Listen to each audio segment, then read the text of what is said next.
It's the early 2010s, and I'm watching the Weather Channel at my grandma's house. Not intentionally, I was scrolling through the channels looking for Cartoon Network, Nickelodeon, Jerry Springer, whatever came first, really. But something not included in that list catches my eye.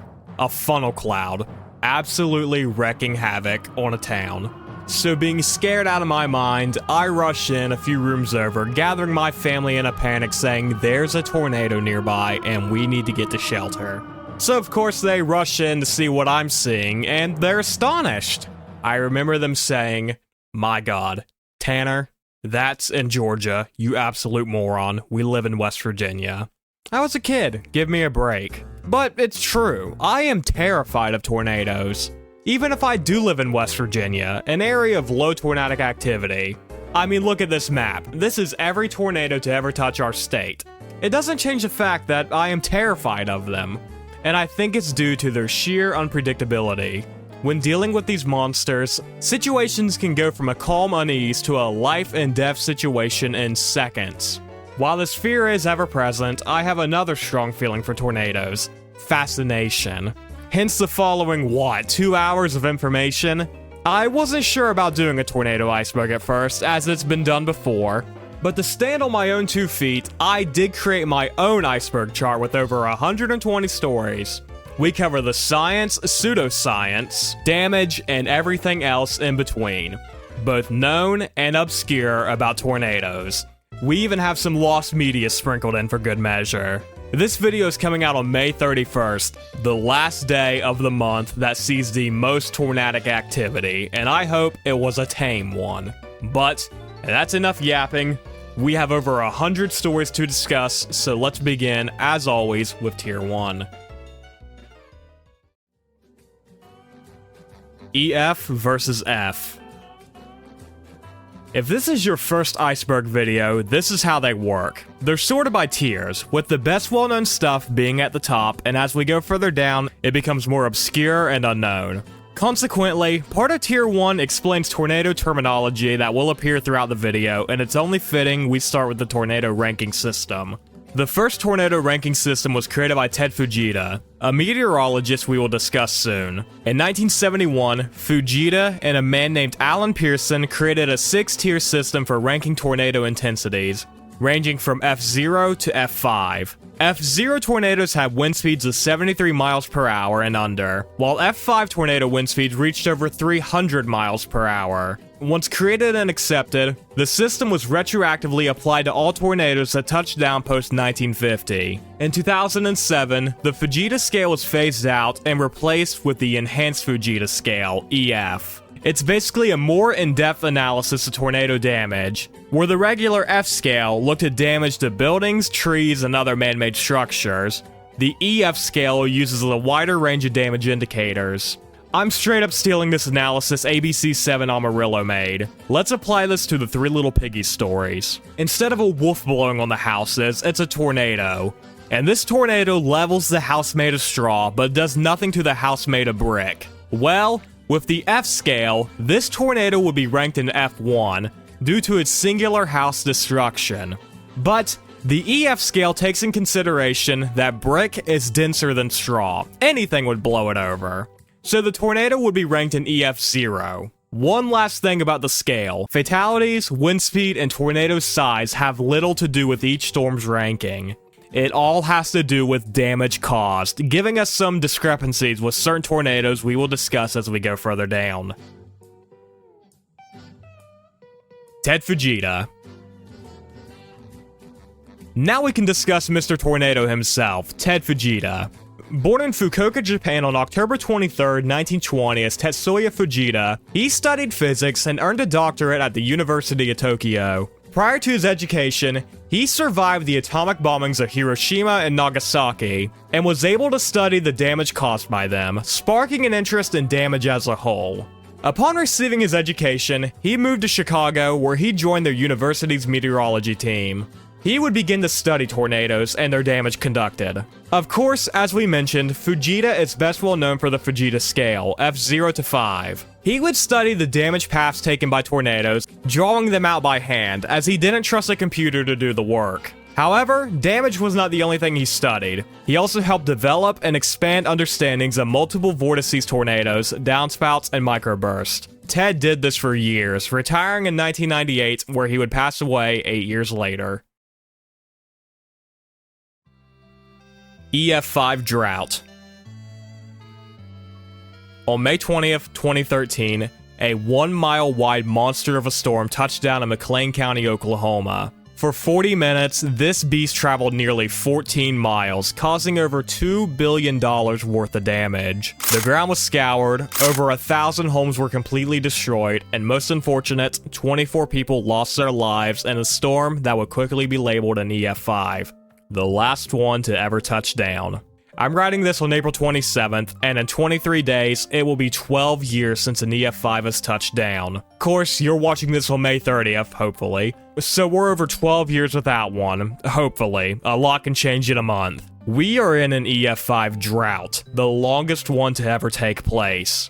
The record was officially passed in 2021, beating the previous record of 8 years. Again, we are at 12. This is insanely unlikely to have happened. A study in 2025 conducted by the American Meteorological Society has put the probability of this happening at 0.3%. Now obviously since 2013, we've had some devastating tornadoes, ones that have stirred up controversy around their rankings.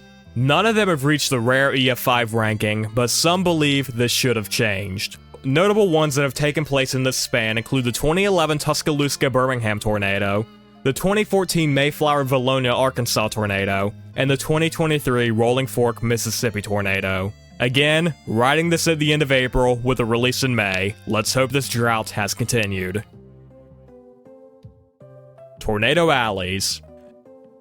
The most active states for tornadic activity are as follows: Oklahoma, Texas, Missouri, Iowa, and of course, Kansas. Let's take a look at where these states are. Right in the central United States, right at the heart of Tornado Alley. While not an official term used by the National Weather Service, most everyone knows when we say Tornado Alley, we're talking about the middle of the country because of just how much tornadic activity is recorded here. Some of the key ingredients to form tornadoes includes warm, humid air and cold, dry air. When we look south, we get the Gulf, Mexico, Central America, this area. That's our hot, humid air. And we look up north in Canada, this area, that's our cold, dry air. Also in this mix is mountain ranges that keep this air contained, leading to the two fronts mixing, combining, and forming tornadoes. While this is the main alley for tornadoes, there also exists Dixie Alley, which consists of the southern states including Alabama, Louisiana, Mississippi, Arkansas, and parts of Tennessee. There also exists Hoosier Alley, which includes Indiana and Ohio. Finally, there's Carolina Alley, including of course the Carolinas. Watch versus warning. Have you ever been jolted awake or alive by that ear-piercing alarm on your phone letting you know a tornado watch or warning is underway? And you're wondering exactly what it means and just how much you should be panicking? Well, if that's you, sit down and listen, because this is probably the most important information I will be talking about today. When the conditions are favorable to create a tornado, a watch will be issued. At this point, you should be aware of your safe zone, whether a basement, storm shelter, or a room in the middle of your house away from windows, typically a bathroom or a closet. Watches are huge, sometimes covering multiple states at the same time. But now we will discuss warnings. When a tornado warning is issued, this means strong rotational winds have been spotted whether by radar or by an eyewitness. They don't always mean a tornado has touched down, but they do always mean you're in potential danger, and they should be taken seriously. I'm sure people in Tornado Alley may laugh and scoff at this, but just know, you're not tougher than a tornado. And again, they can go from slightly to serious to life-threatening in seconds. To make my point more clear, watch this video of the 2011 Joplin EF5 tornado forming. Yeah, from non-existent to massive in seconds. Now imagine that over your house. Don't go out and watch it, get your loved ones, your pets, and head for safety. Now to remember all of this, yes, let's discuss the taco graphic. In a taco watch, all the ingredients are there to make one, but a taco hasn't been made yet. In a taco warning, there is a taco. Get to shelter. For an even simpler view, just remember that watch equals ingredients. Twist X. And now, we can begin a discussion of the crazy world of storm chasing, a profession, both recreational and professional, that involves people on the ground tracking tornadoes or storms as a whole as they move along their path. It's a very dangerous hobby/profession, and this will be stressed throughout the entire video. But we can start here with TwistX. TwistX, an acronym for Tactical Weather Instrumented Sampling and Tornadoes Experiment, was a group founded by Tim Samaras. They were probably best well known for their appearances on Storm Chasers, a show on the Discovery Channel, appearing in seasons 3, 4, and 5. But it's very unfortunate to include the words "were probably," because that is not what they're best well known for today. During the May 2013 El Reno tornado, TwistX was chasing it, their final storm chase. Tim was in a car with his son and a chasing partner named Carl Young, and they were trying to get ahead of the monster to lay down surveying equipment. For a while, TwistX was moving alongside the tornado, it growing and changing in speed, size, and direction almost continually. TwistX now decided it was time to get away from this monster, and ahead of them rode Dan Robinson, another storm chaser, who recorded his entire escape. Behind them, Tim was trying to get away as well. They were driving a Chevy Cobalt and had the accelerator to the floor. But unfortunately, this was not enough to get away from the monster behind them. "It's like a bunch of rain here. In fact, keep going. This is a very bad spot," Tim Samaras said as they continued along. But unfortunately, one of the many vortices inside the tornado lashed out and hit their Cobalt. And the final, alleged words of TwistX were recorded. Several shouts and pleas, repeats of "we're going to die." These voices were picked up by an Oklahoma Highway Patrol trooper named Betsy Randolph, and it's not fully known if this was them or not. Regardless, TwistX would not survive this. Paul and Carl were pulled from the vehicle, while Tim remained inside as the car was thrown half a mile forward, killing him as it crashed down. Dan Robinson made it away from the storm, noticing a pair of headlights that were following him were nowhere to be seen. He recorded the entire escape, including their deaths. In a question and answer segment he did after posting the escape footage, he had this to say: "Is there more video from the rear-facing camera? This is the most frequent question I've received. Yes, the rear-facing dash camera was recording during the entire event. What it captured is not graphic, but it does show the sequence of events that transpired. I have elected to keep this part of the footage private out of respect to the families affected by the tragedy." In the search for Paul and Carl's bodies, several of their belongings were found, scattered in a creek nearby, and included was the camera Carl used to record the entire event. A friend of the group, Gabe Garfield, was permitted to see the footage, but again, out of respect for their families, it hasn't been released. What has been is secondhand accounts of TwistX's final moments. A photo taken of their headlights right at the edge of the tornado. And while speculated, it's thought this video shows the headlights of their Cobalt being tossed in the storm winds. While others think this is lightning, light reflecting off a metal, or anything else, it's just due to this video's location that the thoughts of it being TwistX persist. Once the storm subsided, their Cobalt, with Tim still inside, was found. Today, a memorial for TwistX sits in this very spot, keeping their legacy as legendary storm chasers alive. Reed Timmer. Reed Timmer is another storm chaser. I'm sure if you clicked on a video about tornadoes, you've heard of him. Reed actually has a PhD, completing it in 2015, and has dedicated his life and study to all things tornado related. He filmed his first one on October 4th, 1998, and would survive the infamous Bridge Creek Moore tornado a year later. He also had a spot on the Storm Chasers TV show, but acts independently now, streaming his chases on YouTube. Throughout his prolific career, he's chased several of the deadliest and largest tornadoes to ever touch down, including the aforementioned El Reno and other EF5s, such as the Joplin tornado. He chases them in the Dominator, a tornado intercept vehicle modified off of a Ford F350.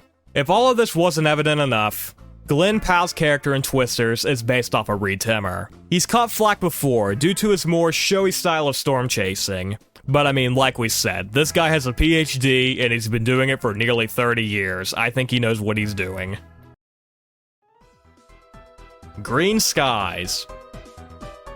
As a part of my childhood trauma involving tornadoes while living in the extremely tornado-heavy state of West Virginia, I heard someone, I think it was my dad, mention that a warning sign of an approaching tornado is green skies and blue grass. I think the bluegrass part was made up, but yes, the sky can turn green during intense thunderstorms and tornadoes. When there is a green sky, it's usually from an increase of ice crystals and moisture in the atmosphere. Of course, this is a bluish color, and as the sun sets, it shines red light onto the blue moisture particles, sending green light across the sky. While not always indicating an approaching tornado, it is signaling intense rainfall and hail. As for the bluegrass part my dad mentioned, I have no idea. He was probably drunk when he said it. Dead man walking. On May 27, 1997, Gerald, Texas would be impacted by a monster of a tornado. While only traveling for 5 miles and lasting for 20 minutes, it did over $40 million worth of damage, and unfortunately claimed the lives of 27 people. This thing was slow moving, reaching peak forward speeds of 10 miles per hour, but with wind speeds that stretched into the 200s. Overall, it was a violent, slow-moving tornado that received the damage ranking of F5. The Gerald tornado was a twister with multiple vortices, which are funnel clouds that are dependent on the main tornado but act as smaller tornadoes a part of the larger storm. We discussed it earlier with Twist X, and perhaps this one should have been discussed, but Gerald, Texas is the most famous multi-vortex tornado. For one reason. This picture. This thing looks like the Grim Reaper, with its legs, chest, and if you kinda want to stretch it, his scythe. It looks like a dead man walking, and he was headed right for Gerald. Gerald was a violent tornado, so expect it to be discussed as we continue further along. Water spouts. When a tornado forms over water, it's called a water spout. These things form from both sky to water and water to sky, depending on what conditions surround it. They typically form in the tropics, but are known to appear pretty much in any body of water. While not near as strong as tornadoes, they are still dangerous and have been known to kill people, with specific incidents of this being discussed as we go further down. Water spouts as a whole are creepy. And something I think about often is the fact that at any given moment, there could be hundreds or maybe even thousands of these things across the ocean and we just have no idea they're out there. And some believe they are the origins of several water-related cryptids, something we will discuss as we go further down. El Reno. We kinda touched on El Reno earlier when discussing Twist X, but let's take a brief moment to discuss the world's largest tornado, El Reno. At 3:30 p.m. Central Standard Time on May 31st, 2013, a particularly dangerous situation tornado watch was issued, a rare warning that basically said a dangerous tornado could touch down soon, and 2.5 hours later, the tornado touched down southwest of El Reno, Oklahoma. It traveled for 16 miles and reached peak wind speeds of 313 miles per hour, just slightly lower than the record wind speeds of the Bridge Creek Moore tornado. As it traveled its path, it reached a record-breaking 2.6 miles in width, making it the widest tornado ever recorded. In total, 8 people would lose their lives from this monster. We discussed the 3 from Twist X earlier, and there are a few more stories involving this tornado further down the iceberg. The Joplin tornado. I originally didn't have the Joplin tornado on the iceberg, but as I went further down the iceberg, it gets mentioned tons of times. So let's go ahead and lay out the primary details for this thing. The Joplin F5 tornado is one of the most infamous ones to ever touch down on planet Earth. It lasted for 38 minutes and unfortunately claimed the lives of 166 people. It traveled for 21 miles and did $2.8 billion in damage. The costliest tornado in American history, unadjusted for inflation. We'll talk about that later. The city was hit hard, with utilities being out of service for weeks afterwards, coinciding with a cleanup effort that took months. Joplin was trashed. 8,000 commercial and residential buildings were destroyed, including major civil infrastructure such as the hospitals of the town. All in all, this tornado claimed the lives of 167 people, both by direct and indirect means. Expect the Joplin tornado many times throughout this video. Here it comes. We can start tier 2 with something a little more lighthearted. On August 19, 2014, YouTuber Terry Tufferson recorded a video where he's driving through the Australian outback. On his drive, he sees a massive tornado in the distance, and instead of driving away, he drives towards it, gets out of the car, and lets the tornado overtake him. I'm stealing this comment from XX Roblox Gamer Pro XX. You can hear him losing 10 hit points every second while he's running away from the tornado. Of course, this video was huge. It has over 22 million views today, and persists as a meme template. But now, we have to discuss its validity. It's not real. It was a film promotion for the 2014 film Into the Storm, and the tornado is completely CGI. Wedge tornadoes. Now we go from lighthearted to terrifying. The following 3 entries define terms we apply to tornadoes, and I will start using them going forward to describe particularly violent storms. The first one is a wedge tornado. This is a type of twister that is wider than it is tall, and is typically associated with the most violent of storms. The 2011 Joplin, 2013 El Reno, 97 Gerald, and most recently as of writing this, on April 28, 2025, a wedge tore through the Nebraska communities of Brigham and Ashby, but thankfully, no one was hurt there. Nocturnal tornadoes. In another type of enhanced danger storms, we can discuss nocturnal tornadoes. Basically, ones that land at night. When already discussing regular tornadoes, Joplin is a big example. When they hit, they make the sky dark. The Joplin tornado landed at 5:41 p.m., but these skies look more like 10, midnight, the AM hours. So now what happens when the tornado hits at 10, midnight, or AM hours? You get a nocturnal tornado. A lot of the times, these violent storms are already hard to see due to their natural dark colors. But now with it being nighttime, that is your only hope, lightning lighting up the area. We mentioned it briefly earlier, but Dixie Alley and the South as a whole gets more nocturnal tornadoes than the standard tornado alley in the Great Plains region. In 2018, 2 climatologists did a study on southern tornadoes, where they surmised that it has to do with climate change. They believe the Great Plains are drying out, and the dry line needed to form tornadoes is shifting eastwards into the south. However, this is just a theory, and no further research has been done. Hello, it's me again. A few weeks after I edited this, a clear, nasty, nocturnal tornado hit Somerset, Kentucky. It was an EF4 tornado that hit on May 17th, and I just wanted to tack this on because, again, this thing is completely hidden unless lightning strikes. Rain-wrapped tornadoes. And here's our last term to define tornadoes for now, rain-wrapped. They are formed when the strong winds of the central funnel cloud pull the precipitation in circles around the storm, hiding it behind curtains of rain. This makes a storm incredibly dangerous, making it look like one big cloud, making it almost impossible to see where the actual funnel cloud is. Like, look at some of these pictures. All of this is a tornado, and again, it just looks like a wall of black. Alright, now that all of these terms are defined, just know when we mention them in the future, we're discussing something dangerous. Susan, get my pants.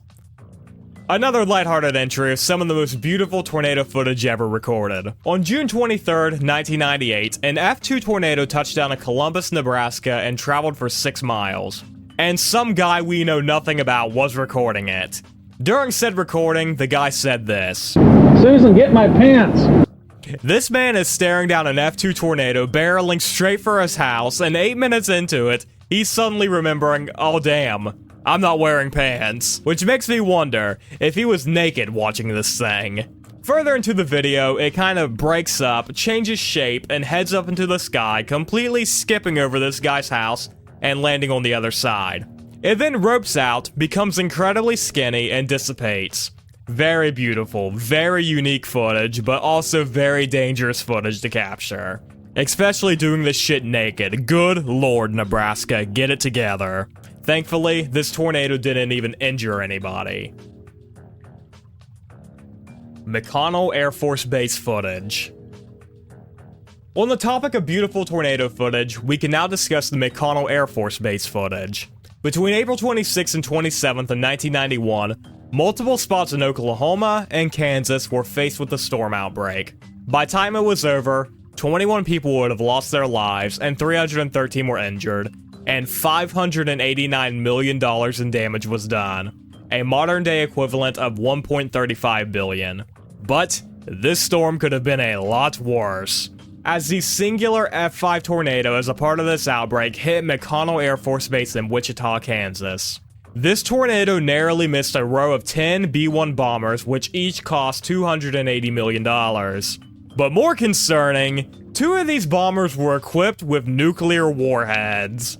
Now I know you're already wondering, what if they would have been hit? And according to this Reddit thread, the most scholarly of all sources, they wouldn't have exploded. The most significant damage would have came from the nuclear material being split open and spread through the winds of the funnel cloud.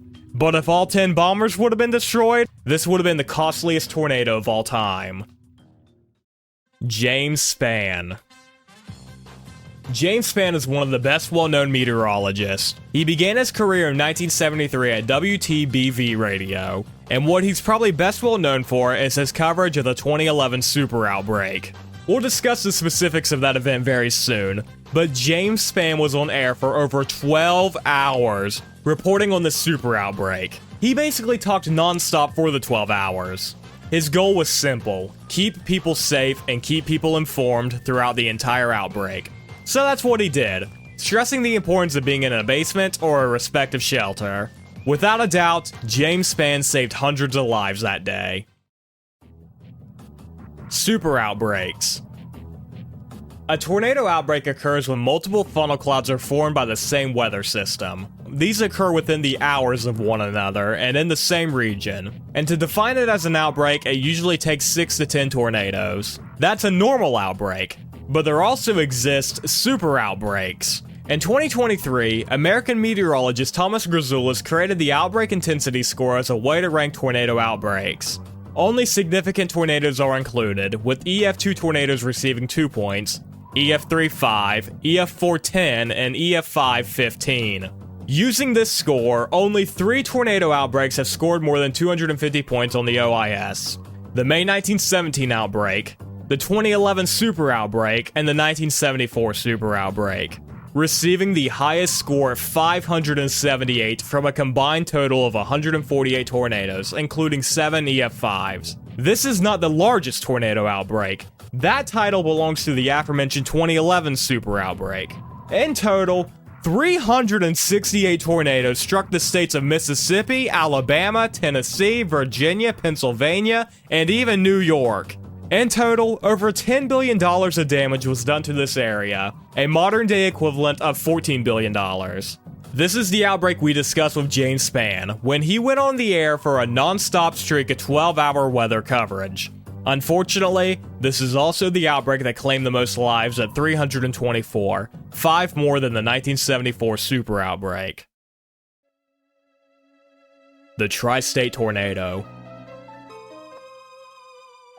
When approaching this entry, I want to be as respectful as possible, but let me get it out of the way immediately. This is my favorite tornado, the one I am most fascinated by and interested in. If I were to ever make a standalone video on a singular tornado, it would definitely be this one.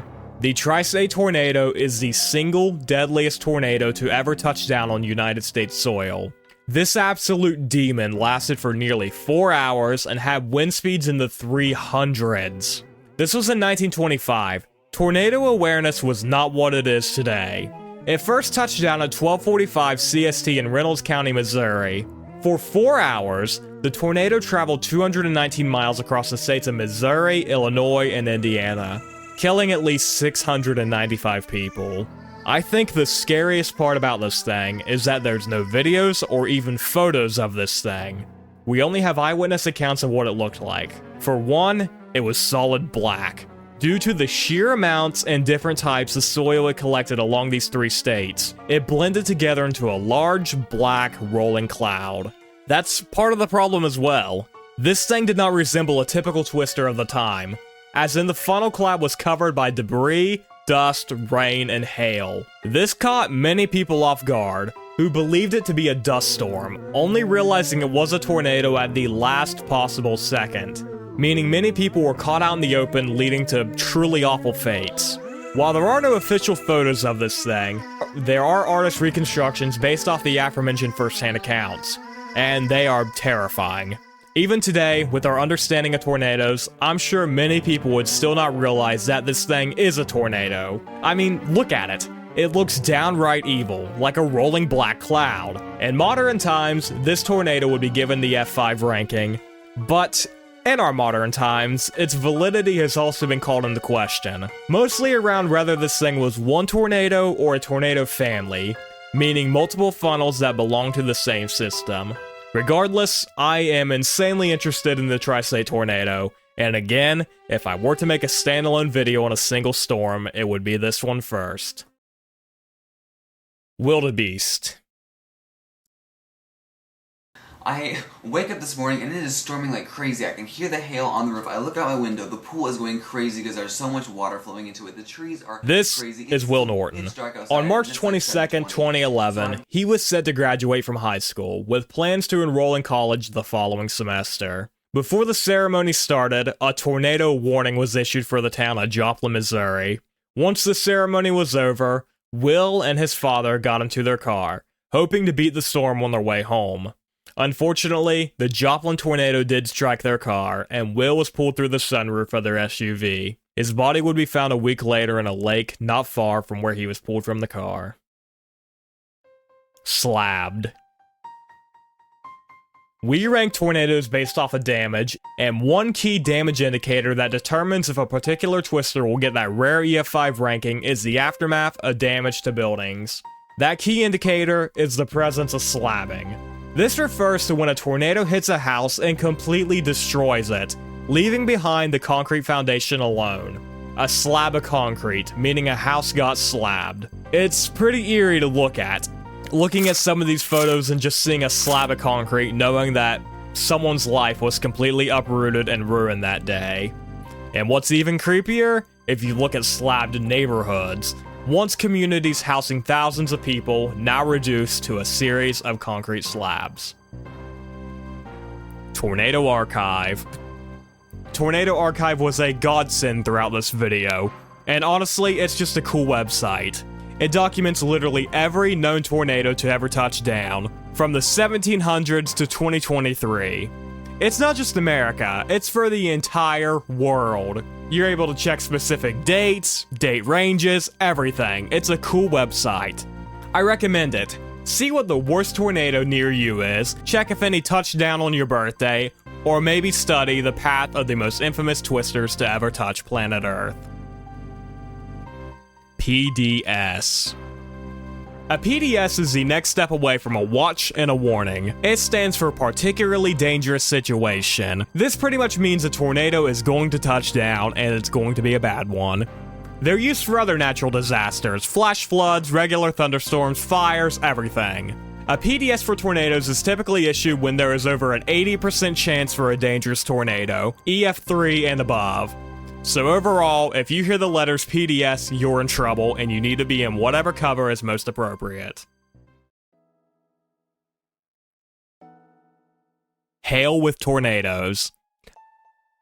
Moving into Tier 3 with another phenomenon. Have you noticed with every tornado, there seems to be a preceding hailstorm? Let's explain why. Let's start by saying, hail does not always mean a tornado is coming, nor does a tornado always need hail first to form. It's just that the same ingredients that make tornadoes also makes hail. Hail forms in strong thunderstorm clouds, particularly ones with intense updrafts. Large hail also forms in supercell clouds, which of course, also makes tornadoes. So if I'm understanding this right, because I am not a scientist, the large updraft winds push water molecules higher throughout the cloud, and as they get higher, they freeze and become heavy. Heavy to the point of falling down to Earth. But yes, one of the key ingredients for both tornadoes and hailstorms is a strong updraft wind. The Fargo F5. The Fargo F5, without a doubt in my mind, is the most important tornado to ever touch down on planet Earth due to the amount of scientific advancements and data we received from it. Let's do a quick storm summary. The Fargo F5 was not a singular tornado, but instead was a tornado family, which is a series of funnel clouds that are reliant on a main, shared supercell thundercloud. The first touchdown occurred at 5:40 p.m., where an F0 tornado touched down near Wheatland, North Dakota. However, this one and the second tornado did little to no damage. It was tornado number 3 that reached the F5 status. It touched down at 7:40 p.m. and traveled for 9 miles. This thing was slow moving, reaching a peak forward speed of 10 miles per hour, and it lasted for 21 minutes. But in these 21 minutes, 100 blocks of houses and businesses were slabbed. In total, 10 people lost their lives, and 2 others would pass away due to injuries sustained by the storm. Once everything was said and done, Ted Fujita traveled to the damage site and began to collect as much data as he possibly could get. This included over 200 photos taken by onlookers that he pieced together into the tornado's entire lifespan.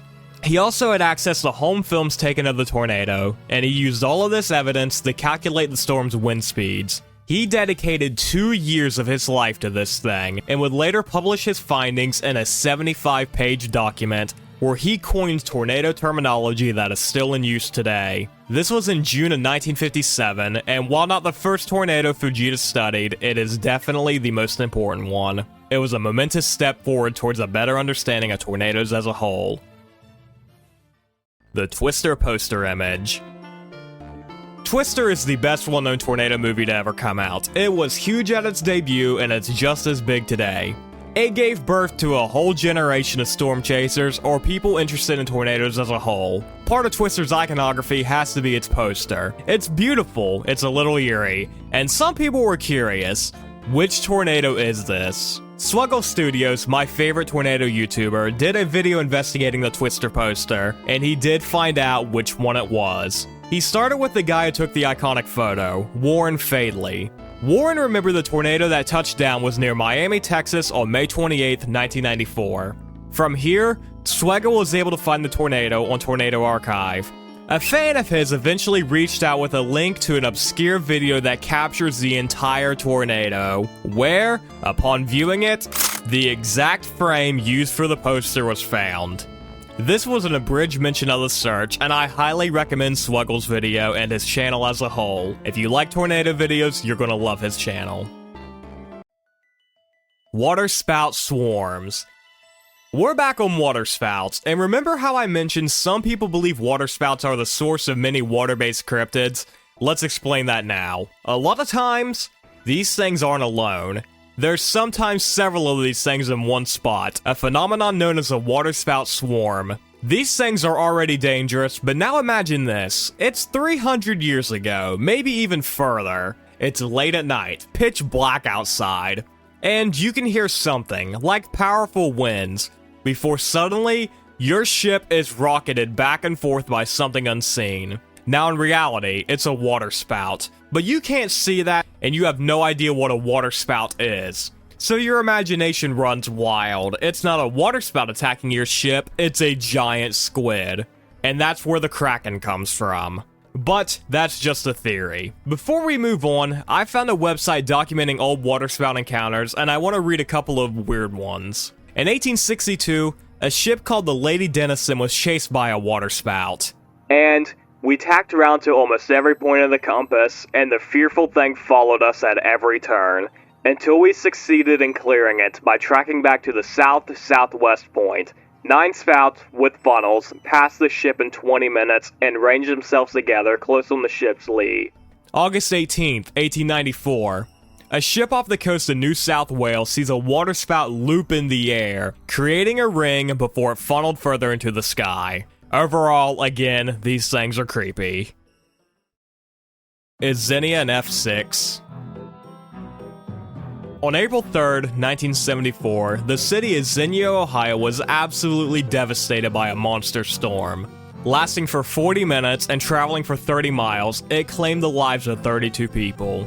This tornado is one of the worst ones to ever touch down in Ohio. The devastation was paramount, with over 7,000 homes being destroyed by winds that reached 300 miles per hour. All of this is to say, it was bad. President Richard Nixon visited the site days after the storm hit, and he spoke on the carnage he saw. As I look back over the disasters, I saw the earthquake in Anchorage in 1964. I saw the hurricanes. Hurricane Camille in 1969 down in Mississippi, and I saw Hurricane Agnes in Wilkes-Barre, Pennsylvania. And it is hard to tell the difference among them all. But I would say, in terms of destruction, just total devastation, this is the worst I have ever seen. Nixon wasn't the only person of prominence to visit the site. Ted Fujita himself visited to deliver his rating, and what did he give it? An F6. The scale tops out at F5 typically, but the damage here was so bad, Fujita gave it the unprecedented F6. A few years prior, Fujita also designated the Lubbock, Texas tornado an F6, but both of these rankings were reversed and corrected to the still scale-topping F5 tornado. El Reno is an EF3. Yes, the largest tornado to ever touch down was rated an EF3. This wasn't always the case. It was given a preliminary EF5 rating based off its radar intensity, but once the storm was over and damage surveys were conducted, it was found that the damage El Reno took was consistent with an EF3 ranking. Despite having the physical attributes that are consistent with other EF5/F5 tornadoes. For example, El Reno has the second highest ever recorded wind speed, peaking at 296 miles per hour. The highest, Bridge Creek Moore in 1999, had 321 mile per hour wind speeds, and it is an F5 tornado. Also, El Reno is the widest tornado, at 2.6 miles at its peak width, meaning it was wider than every other EF5 to ever exist. But the ranking comes from the fact that El Reno is kind of in the middle of nowhere. Yes, unfortunately, it claimed the lives of 8 people, but some EF5 or F5 tornadoes have killed hundreds of people, at the very least, upper double digits. Now, if this demon of a storm would have hit a major city, I'm not afraid to say it would have been the tornado to claim the most lives. But due to the fact that it was in the middle of a field, it didn't destroy many homes or any man-made structures, missing out on some of those key damage indicators of an EF5 tornado. But keep that in mind as well, a tornado out in the middle of a field still received an EF3 ranking. El Reno being an EF3 has stirred controversy, with some believing the enhanced Fujita scale needs to factor in other variables besides damage alone. Virgil's chair. On June 7, 2022, a small tornado touched down in rural Florida. But even small tornadoes can be dangerous, with incredibly powerful winds made evident by this video. But no matter how hard the trees are thrown and no matter how much debris is tossed, it doesn't matter to the white monoblock plastic chair, sitting in defiance of Mother Nature. This was a meme that went viral in 2022, garnering over 18 million views, and I'll end the entry by reading the description. Remember that no matter the tribulations you are currently facing in life, you mustn't give up. Be like Virgil's chair. Even amidst a storm, we must stand firm, for when the storm passes, the sun will shine on us again. I'd drive south. If you can't go below ground, yes, it is still on the ground on the south side of I-40 right now. Go south, get on down here, toward West Moore, somewhere down here. That was the warning nearly 600,000 people received on May 31st, 2013. The man issuing it, Mike Morgan, a meteorologist for KFOR, a news channel in Oklahoma City. This was bad advice. The last place you would ever want to be during a tornado is in a vehicle. But here a meteorologist was telling, again, nearly 600,000 people to get on a singular road headed south. Interstate 44 was jammed packed before people got this warning. It was during rush hour, and now 600,000 people were just told to leave. Further down, we're going to discuss some worst-case scenario type situations involving the El Reno tornado. But keep this in mind for the future, 600,000 people being told to drive south. 5 EF5s in one day. If we haven't stressed it enough, EF5 tornadoes are incredibly rare. Like we said, we're in a drought. We haven't had one for 12 years. But on April 27, 2011, 4 EF5 tornadoes struck in a single day. This was a part of the 2011 super outbreak, and we'll do a quick summary of the 4. The first one to touch down was in Philadelphia, Mississippi. That's confusing. The town was called Philadelphia, but it's in the state of Mississippi. A 2-foot trench was dug by the tornado, a mobile home was thrown, and a house was slabbed. The Hackleburg Phil Campbell tornado was next, the deadliest of the outbreak, claiming the lives of 72 people. The Smithville tornado was next, where the slabbing of brick houses was recorded. This thing was violent, and it gets its own entry as we go further down. Rainsville was the last one, and its best known spot of damage was where an 800-pound safe was ripped off its bolts, thrown 600 feet into the air, and had its door thrown off the hinges in the process. In total, 123 people would unfortunately lose their lives from these 4 EF5s alone. More shockingly, I'm adding this long after writing this entry. During the 1974 outbreak, there were 7 F5s in a singular day, holding the record. Livestock lungs. We're back on the Gerald, Texas tornado, the absolute demon of an F5, the dead man walking. It was powerful, and one of the first things that people mention when discussing the damage is the rather disturbing effect it had on livestock. If discussing harm that may have happened to livestock is going to disturb you, maybe skip this entry. The timestamp is on the screen. Allegedly, the force of the storm's winds were so powerful that some cows had their lungs pulled through their mouths. This comes from a Wonders of Weather segment, and I can't find where it's stated anywhere else. The storm also sucked up livestock and sent them crashing to the ground. The cattle's lungs were pulled out by the force of the winds. What is known is that the Gerald tornado picked up 6 inches of topsoil from ground scouring, so this thing acted as a 200-mile-per-hour sandblaster. So it is possible that these cows were severely damaged by the storm, which I'm trying to speak in euphemisms, compromised their internal integrity, which would provide leeway for lungs to be pulled from their chest area, not the mouth. I hope all that made sense. I don't want to get too graphic when discussing this stuff, but yes, the actual lungs thing was seemingly only mentioned once.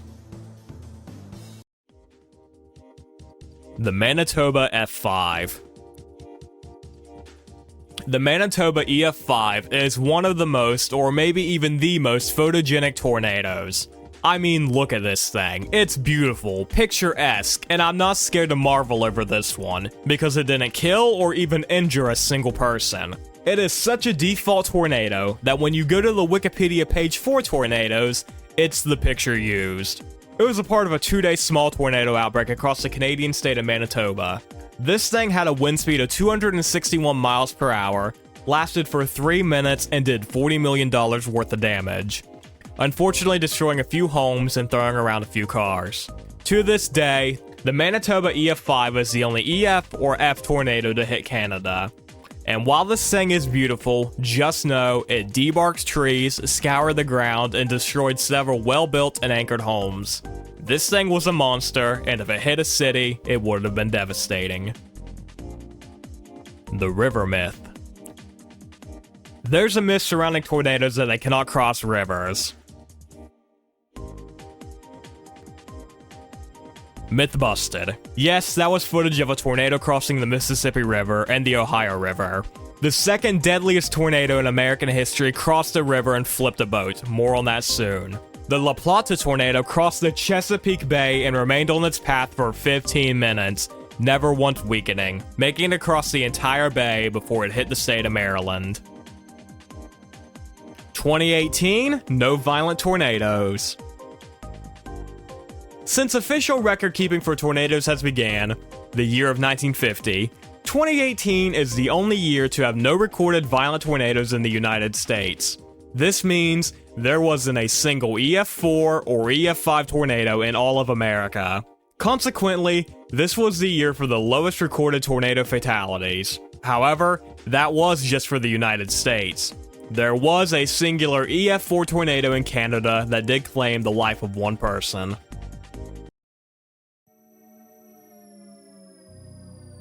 Clem Schultz. We can begin Tier 4 with some of the scariest tornado footage to ever be recorded. On April 9th, 2015, a tornado touched down near Franklin Grove, Illinois. It lasted for an insane amount of time, 41 minutes, doing a modern-day equivalent of $25 million of damage. Of course, always the most devastating loss is that of life, and 2 people would be claimed by this tornado, and we will discuss one such life loss now. As the tornado tore through the town, a man named Clem Schultz heard the voice of his wife calling to him, insisting that he look out the window. She said a big black tornado was on its way, and she wasn't lying.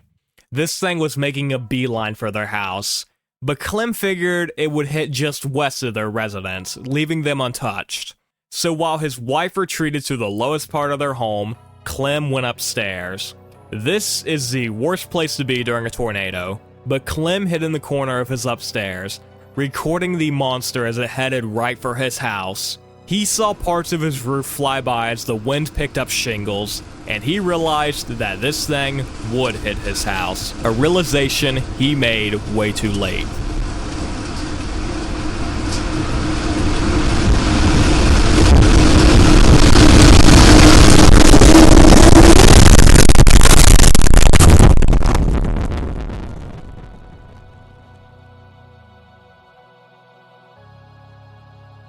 Clem would wake up later, completely buried under the ruins of his house. One of his neighbors would help him get out, but he insisted that Clem doesn't look down, as his wife was under him. Even when she did what she was supposed to do, the tornado showed no mercy. The lifted oil rig. 2 years prior to El Reno getting hit by the world's largest tornado, another record breaker would tear a 63-mile path throughout Oklahoma. It was another EF5, touching down on May 24th, 2011, 2 days after the Joplin tornado wreaked its own havoc. Due to its close proximity to the Joplin storm, the 2011 El Reno tornado kind of slipped under the radar. But this thing was strong, with wind speeds reaching 295 miles per hour. And this thing was about to demonstrate exactly how strong it was. As the tornado crossed I-40, it came up on the Cactus 117 oil drilling site, completely wiping it off the map. One rig was drilled deep into the ground, giving it 200,000 pounds of downforce. But this beast of a storm didn't care. It was pulled right from the ground, lifting it slightly before it was dropped down and destroyed, mangled beyond repair. The 200,000 pounds of downforce is impressive by itself, but the rig itself weighed nearly 2 million pounds, and yet it was thrown like a toy.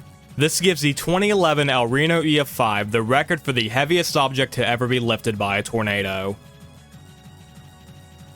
The Tornado Mud Baby. We can now discuss another record-breaking Oklahoman tornado, Bridge Creek Moor. Of course, it's known for being the tornado with the highest wind speeds ever recorded, hitting a mind-boggling 321 miles per hour. It's also one of the costliest tornadoes, doing $1 billion of damage in 1999 money. It's safe to say, this thing was evil, dangerous, and destructive. And while an overwhelming majority of stories that come from the Moor tornado are tales of misery and distraught, if you can believe it, some stories that came from the storm were ones of hopeful recovery and continuance, and this entry is the best example of such, even if it doesn't start off as so. Amy Craga was in her home, holding her baby as the tornado struck. The windows were blown out as the house came crashing down, and unfortunately, her baby was pulled from her arms as the storm passed over their house. Of course, she felt the obvious was true, and once the storm ended, she was sent to the hospital to be treated. As she left, she asked Deputy Robert Jolie to find her baby. As he circled a perimeter of her house, he found her. Then 10-month-old Aaliyah Crago face down in the mud. He picked her up, and miraculously, the baby began to cry. She was alive. The tornado had thrown her 100 feet from the house. She was reunited with her mom, and has lived a healthy and happy life ever since. basement deaths. When a tornado hits, you're supposed to head underground into a basement, but it's scary to say you're not guaranteed to be safe in here, as there is a handful of stories of people dying even when sheltering in the basement. But let me stress this now, that is your best bet for safety. If you're under a tornado warning, the basement is the place to be. But again, I'm sorry to say it, but it's not a 100% guarantee that you're going to live. The biggest example comes from the Parkersburg, Iowa tornado, where 9 people taking shelter in their basements were killed. Keep in mind, this isn't 9 people in a single basement, it's a few of them in a few basements. During the April 8th, 1998 Oak Grove, Alabama storm, a house's foundation had its wall blown in and it was brought down into the basement, where 3 people were killed. And we can end with perhaps the most gruesome example. During the Xenia, Ohio tornado, a woman was huddled in her basement, where a 2x4 was launched rapidly by the wind speed at her, and we'll leave it at that. It's a testament to these storms. They are dangerous, you can do everything right, and you can still not make it.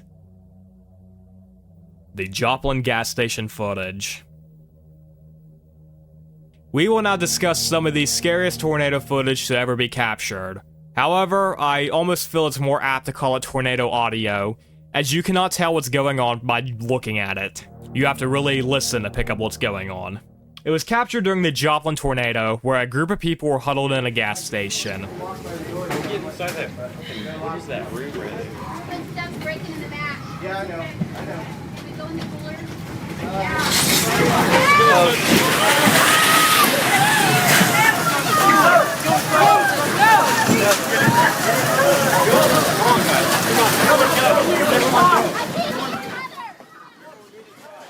It's terrifying. Hearing the wind, the rain, the glass shattering, these strangers all sharing in their hysteria, and then just like every tornado, it ends, fades away, and leaves those left behind to pick the pieces back up.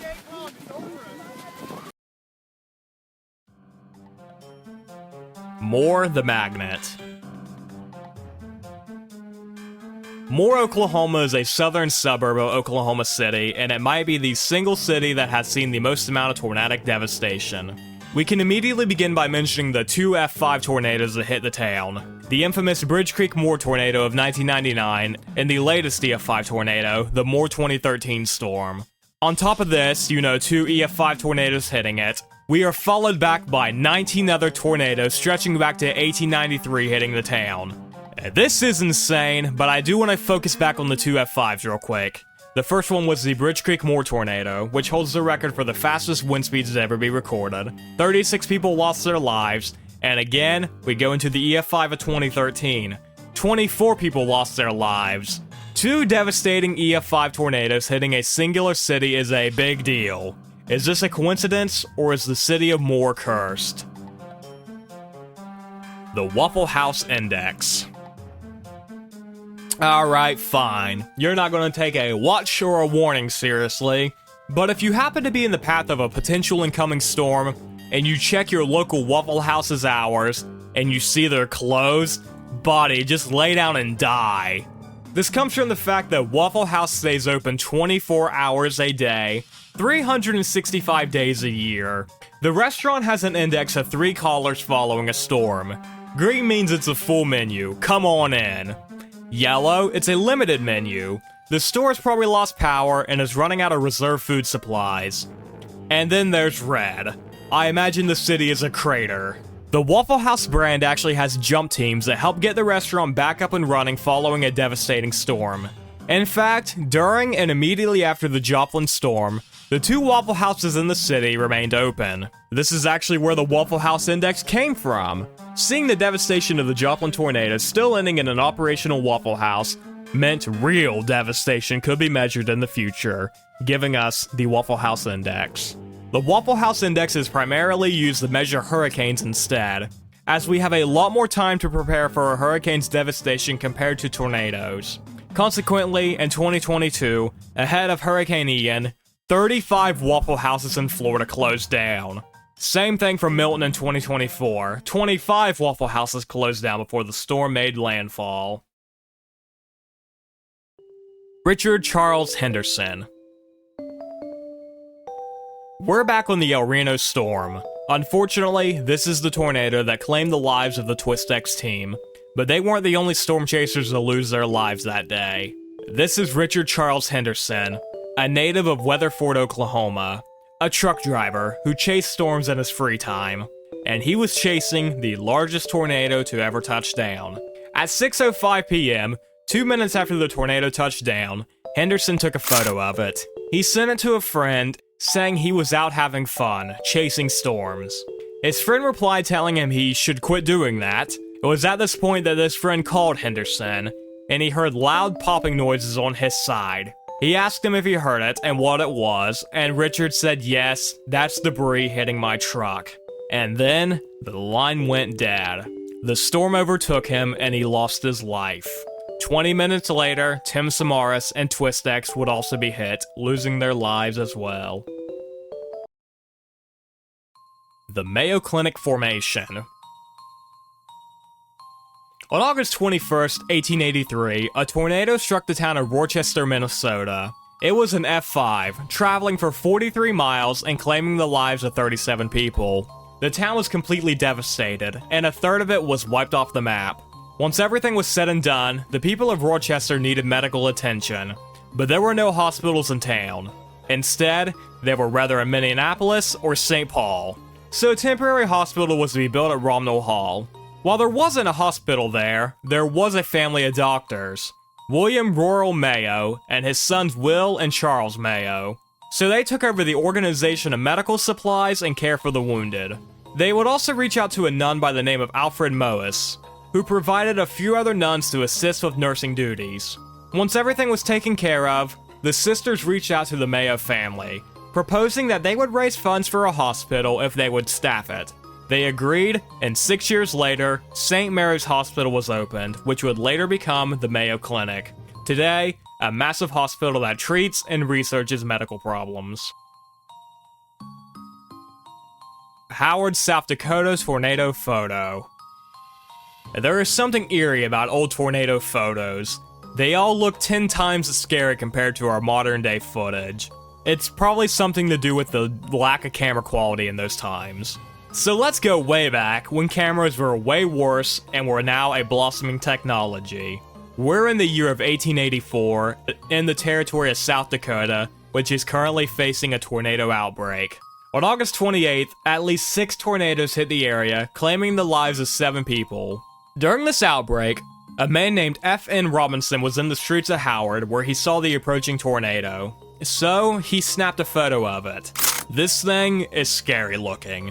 What is likely multiple vortices to me look like horns, stretching out of the main funnel cloud. But also keep this in mind, it's 1884. It's not like we're taking a photo today. Back then, it took several seconds or maybe even minutes to take a photo. This Robinson guy knew that, and still rolled his big-ass camera out there to take the picture. For decades, this thing was known as the oldest tornado photo, but it's not. It's the second oldest, and we will discuss the actual oldest one soon. For now, we have to address the fact that this thing might be doctored or a complete fake. A study done by AccuWeather claimed the vortices looked way too perfect, and the clouds on top of the tornado looked unrealistic. It's thought this thing is a mashup of multiple photos that create this strange-looking monstrosity looming over the plains of South Dakota. Who knows? It was taken over 140 years ago, and a piece of proof towards its validity is missing. We will also talk about that later. Burnett's Mound. On June 8, 1966, the city of Topeka, Kansas would be hit hard by an F5 tornado. But, at first, there wasn't much fear of the thing. Why? Well, the city of Topeka was protected by a natural boundary, Burnett's Mound.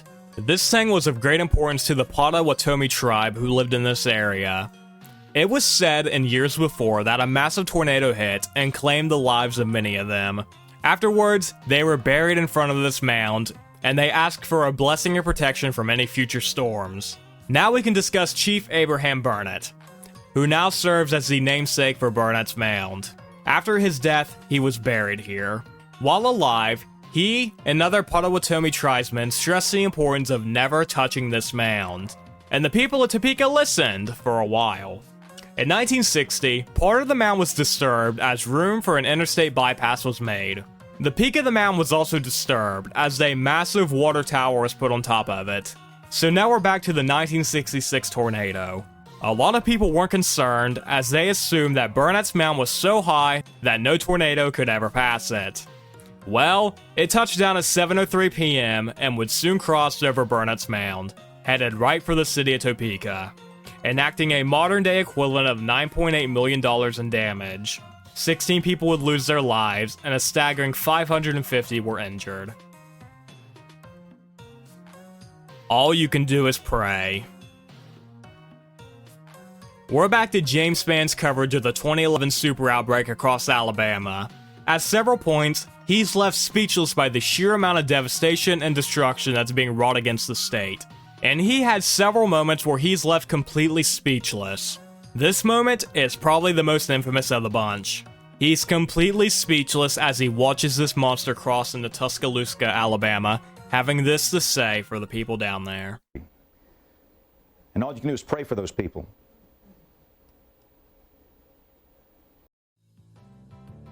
Tornado Girl. This is one of the most famous photos ever taken of a tornado. It was taken on April 23rd, 1989 in Beaver City, Nebraska. It was taken by Marilee Thomas, and the girl in the photo is her daughter, Audra. And here they are standing 2 miles away from an F0 tornado. Despite how impressive and dangerous this photo is, it was submitted to a national photo competition where it won second place. I really want to know what won first place. Regardless, again, one of the most iconic tornado photos to ever be taken.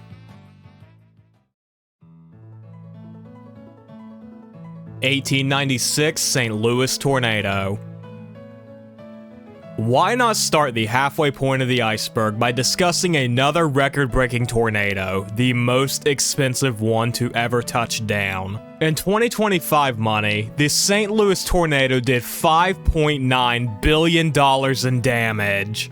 $10 million in 1896 money. So what on earth happened here? The tornado was a part of an outbreak. In total, 18 would touch down, and this one is the most destructive. It touched down in St. Louis, Missouri, and traveled throughout the entire city. Keep in mind, St. Louis is one of the most influential and biggest American cities. Houses, businesses, churches, railroads, everything was wiped away as the storm traveled along. It crossed the Mississippi River, where a massive wooden plank was thrown through an iron plate. By the time the tornado was over, the confirmed count for casualties was 255, making it the third deadliest tornado to ever touch down. However, it's possible this number isn't accurate. This was 129 years ago, and the tornado crossed the Mississippi River, sinking multiple boats. It's possible people here passed away and their bodies were lost to the river, unknowingly adding to the total. The Pilger Twins.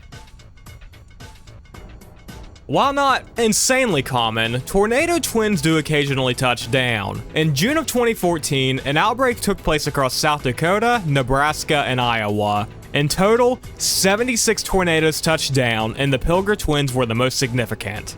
This is some of the best tornado twin footage ever recorded. While the outbreak claimed 2 lives, the Pilger twins only destroyed a few buildings before they dissipated. The Joplin Butterflies. During the Joplin tornado, several eyewitnesses reported seeing an insanely strange phenomenon. Multiple children reported seeing butterfly people, small, winged creatures that were reported to shield children with their wings as debris fell around them. They were described to be beautiful, angelic, comforting. Some reports also said these butterfly children were seen carrying bodies upwards into the sky. This wasn't one child reporting it, it was tons of children, all reporting the same things. They also drew these butterfly people, and a lot of the drawings have the typical Christian appearance of an angel, but now with colorful wings. Keep in mind, Joplin is right in the middle of the Bible Belt, adding to the speculated theory that these things were some sort of mass hallucination. Honestly, I don't buy it. But am I going to come out and say, yes, I believe there were insectoid angelic beings at the Joplin tornado? The whimsical, silly side of me wants to say yes, but the boring side says no. Regardless if these things were real or not, the butterfly is a symbol of Joplin today. Not due to the alleged sightings. The butterfly is meant to resemble Joplin's growth and recovery from the tornado as a whole, and today, the city is plastered in murals featuring that very imagery. The Parkersburg Bank footage. If you don't have a basement or a storm cellar, it's recommended you get to the lowest, most middle part of your house away from any windows, and this following entry is a perfect reason as to why. On May 25th, 2008, Parkersburg, Iowa was hit by an EF5 wedge tornado. 9 people would lose their lives and over $75 million worth of damage was done, and it was devastating.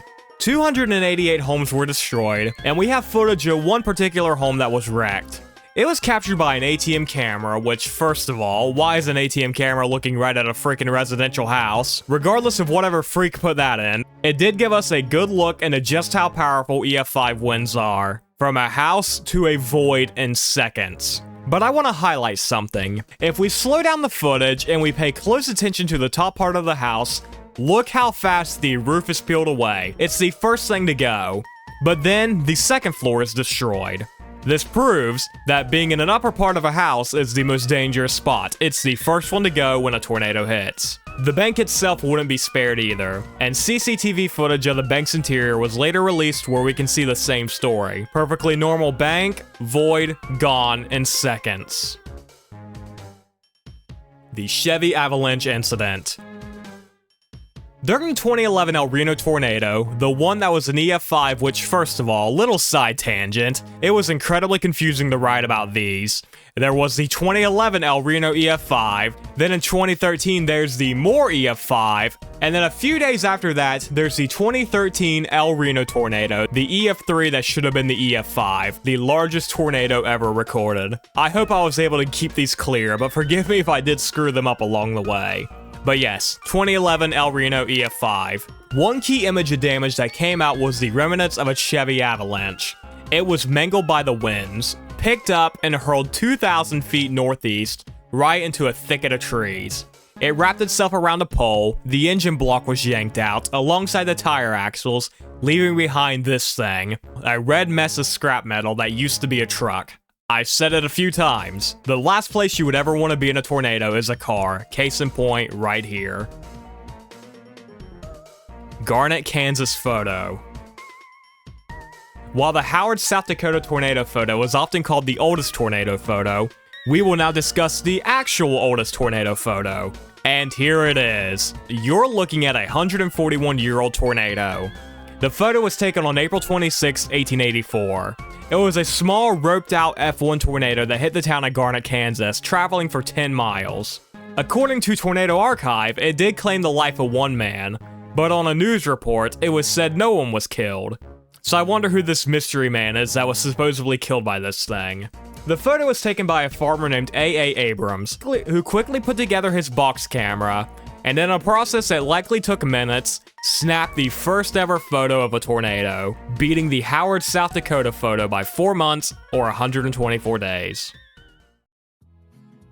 The Hypothetical Tornadoes Wiki. This entry is going to be a little different, as we will take a very brief dive into the world of fan wikis. It's like the Wild West out there when it comes to these things. You never know what you're going to get. But there does exist a fan wiki for tornadoes. But it's not like people fanning out over real tornadoes. It's a collaboration of people all making their own tornadoes. Their EF score, their touchdowns, everything about them. So we're gonna do something a little different for this entry. A live Tan Man reaction to the Hypothetical Tornado Wiki. We're gonna take a couple minutes and see what we can find. Alright, so hello. This is a little bit different from what I'm typically doing. I typically don't talk to a screen without a script in front of my face, but yeah, here we are on the Hypothetical Tornadoes Wiki, and I guess we'll just look around and see what I can find. We'll probably start by looking for my home state to see what they've made for it. You know, West Virginia, not exactly a tornado-prone state, but we'll see what we have. We already have an outbreak, a 2027 West Virginia tornado outbreak. This is actually formatted to how tornadoes look on Wikipedia, so I mean, it's a pretty in-depth wiki. We see here over 4 days there were 60 tornadoes over West Virginia in 2027. Very active month, very active set of 4 days. $2 billion in damages. 11 fatalities, not that bad for an outbreak of 60 tornadoes. Alright, so it looks like it's all EF2s and EF3s, and I wonder where these pictures come from. Alright, we'll see what else West Virginia has to offer, and then we'll try and look for some other stuff as well. 2020 Parkersburg, West Virginia tornado, and a 2016 Wheeling, West Virginia tornado. I've been to both cities. I go to Parkersburg more often, so we'll see what happens here in 2020, 5 years ago. 26 fatalities, that's pretty bad, and over 350 injuries. But there's no other information. So yeah, sometimes you get this, sometimes you get pretty in-depth ones like we looked at before the outbreak, and sometimes you get this. But let's see if we can find some like popular pages, see what's going on there. Over here, added 2 days ago, the week of death, 26 F5 tornadoes. I think we talked what, it was 7? Is 7 in 1 day is the record? So right here we have every page of the hypothetical tornadoes wiki, and we can just scroll down and see this, read some of these titles. Nobody survives tornadoes of June 15th, Christmas nightmares in Alaska, also not a very tornado-prone state. I also like over here we can see people have made ones that date back before tornado chasing and before we knew so much about tornadoes. In the 1700s, 1600s, 1800s. 19,000 BC Stone Age EF5 tornado. I am insanely interested. This is cool. I like that it's just depicted as a cave drawing. That's really cool. But yeah, this is super cool, and it makes me curious if there is actual cave drawings of tornadoes. This is the next page, and I immediately see the 2008 hyper outbreak, and I'm curious about that. 478 tornadoes. I think that beats the record for the highest outbreak. This would ultimately be the catalyst for the RF revised Fujita scale, so this wiki seems to have their own rating system. And yeah, RF5, RF6, 7, and 8, and tornado reclassifications. So this is cool. They then go back and retroactively update F5 tornadoes. We have Bridge Creek Moore right here into an RF6. And yeah, the stats here, RF6 is 270 to 319, and all the way up, RF8, 400 miles per hour wind speeds. Insanity. The first true evidence of an RF8 existing was in 2032 during the Johnstown tornado. So yes, this wiki has their own timeline set up, their own events to reference back to, their own system for classifying stuff. I think it's pretty cool, the amount of dedication that's gone into this from just random people making up their own tornadoes. It's very interesting to me. Here we have an RF7, Tuscaloosa, Kellerman. Tuscaloosa gets it hard, man. They've already had a few bad storms hit them, and now they have an RF7 hitting them in 2025. That's now. That's this year. So if you're in Tuscaloosa and Kellerman, I'm guessing that's in Alabama, watch out. And now here we are, the Johnstown, Dale, Stony Creek 2032. RF8, low-end RF8, so these things can go even higher, according to the Hypothetical Tornadoes wiki. 410 mile per hour wind speed, and it's the most violent tornado ever recorded since the inception of meteorology. So I've been looking at this website for 10 minutes now, and I could honestly spend 10 hours looking through this website, but we have to move on. We still have, what, another 6 tiers to get through? I recommend it. It's very cool to look at. Look for your state on here, see what people have made up for you, and yeah, have fun. Let's move on. The Russian Tornado Villages. On June 9th, 1994, a tornado outbreak affected the Soviet Union. 11 tornadoes hit the town, and between 72 to 403 people were killed. Massive range. Let's hope it's the lower end. But a massive F4 tornado was the worst one of the outbreak. It tore a kilometer-long path near the Russian town of Ivanovo, and it quickly became one of the worst, strongest tornadoes to ever hit Russia. A 710,000-pound crane and a 110,000-pound water tank were tossed around as a large swath of trees were torn down and destroyed. Once the dust settled, Russia actually expanded the nearby towns into the newly freed land. Today, people rather knowingly or unknowingly live in this Russian tornado scar. Joplin's flesh-eating fungus. After the Joplin tornado subsided, the residents here began to put the pieces back together. But just because the tornado was over, didn't mean its wrath was. Days after it subsided, victims of the tornado began to show strange symptoms. They were developing blisters and ulcers that were soon turning black. It was determined that these people were affected by zygomycosis, a type of fungal infection. But why was this happening? The fungus is typically found in decaying vegetation that has embedded itself into soil.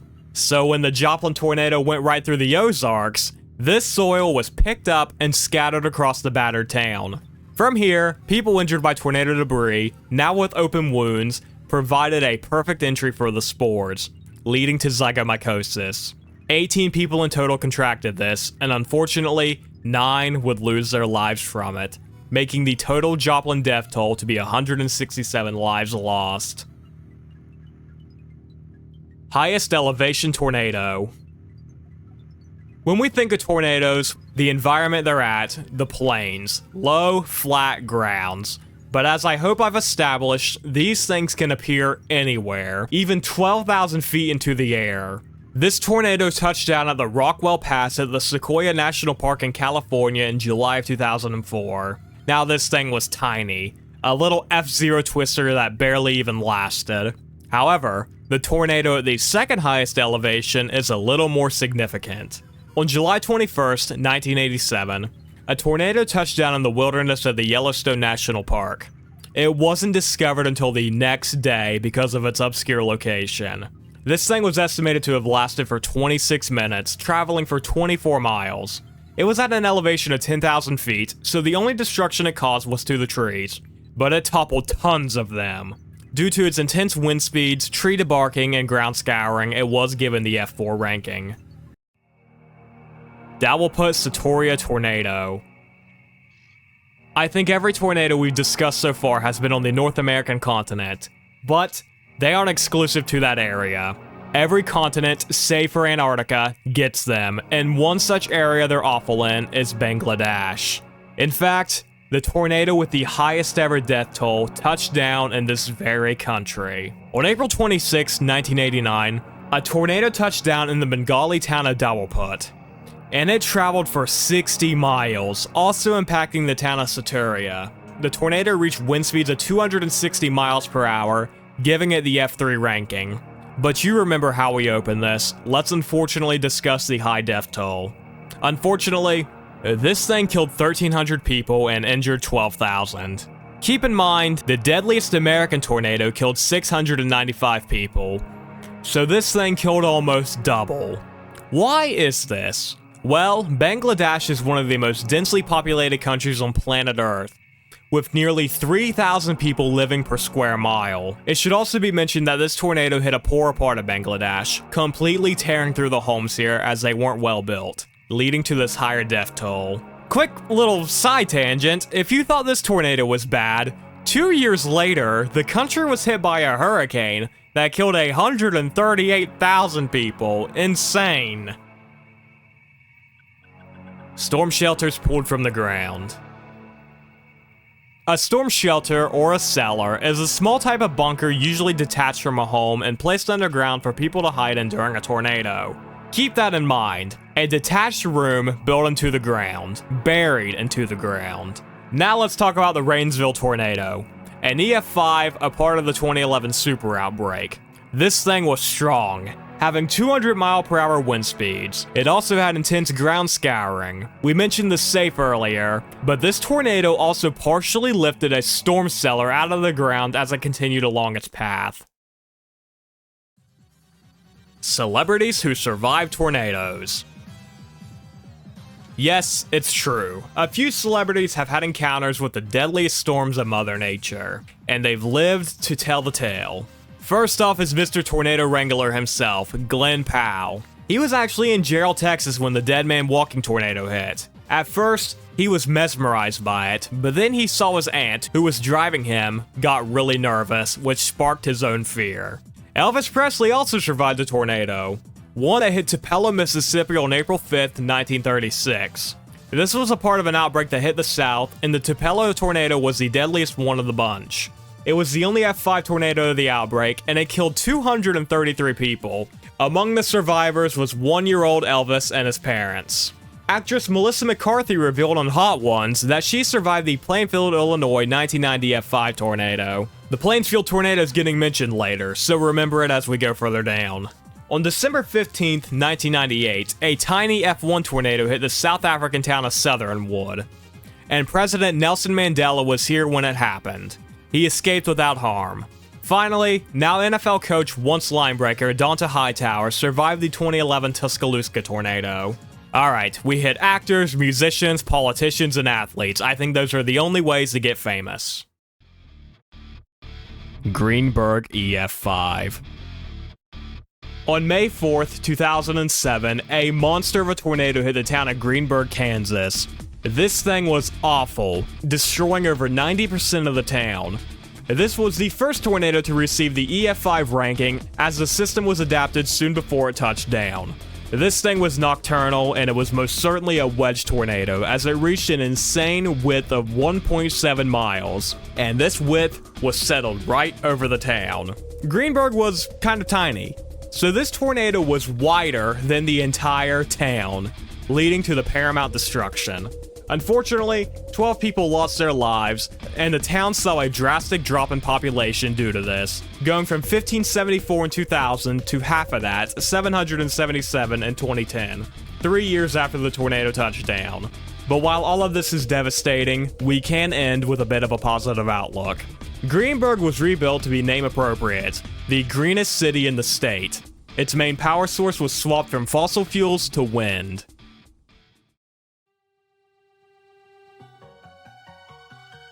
Weird embedded objects. We will start tier 6, the back half of the video, with an all-encompassing entry. Tornado winds are violent, right? But typically, the most dangerous part of a tornado is the debris that's picked up. Normal, everyday items soon become weapons wielded by the storm, and due to these high winds, certain objects end up embedded in other strong objects. This one goes viral a lot, which at first glance you think, holy shit, but then you realize this thing went through a drain hole in the concrete. Still powerful, I mean it cracked it, but it didn't straight up impale the curb like it might look like at first. But check this out, a vinyl record through a tree. A fork in a tree, that one's not as impressive, they already have points, and a hinge in a tree. And probably the strangest, a water hose through a tree. Now I want you to stop and imagine something. Imagine yourself picking up a water hose and a piece of wood. Now try putting that hose through the wood. What's going to happen? The hose is going to bend. Now imagine the force you would need to take that hose and put it through a piece of wood. And that force that you would need, a tornado did it. Oklahoma City's close call. El Reno is ranked an EF3 tornado, due to the fact that it was mostly contained to an open field. We should be thankful for this, because if this thing got closer to Oklahoma City, it would have been a disaster. The tornado dissipated 30 miles away from Oklahoma City, ending with $40 million in damage and claiming the lives of 8 people. However, some people have considered, what would have happened if this tornado hit Oklahoma City? A city of 600,000 people. We can back up to Mike Morgan, who suggested for anyone who didn't have an underground shelter to flee the city. Due to this, Interstate 40 became a parking lot. The lane was backed end to end, and if this tornado hit Oklahoma City, it would have hit I-40, and the death toll had been estimated to be 500 people. This is even before the tornado would have hit the city. Some believe it could have been the costliest natural disaster to ever hit North America, so we can be thankful that this thing dissipated before it had the chance. The oil rig picture. This is a picture that someone took who works on an oil rig in Texas. He wanted to get a shot of the lightning that was flashing by. He was unaware of the tornado until the lightning illuminated it. A classic text post read attached with the on-screen image. This picture is infamous. It first gained popularity in 2008, claiming it was taken near the Texas town of Fort Stockton, but we can put it to rest today.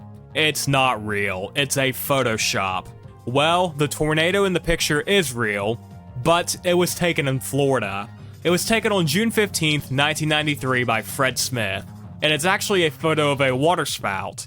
Despite how big it appears to be on camera, it was actually a little F0 tornado that only traveled for 0.4 miles before dissipating.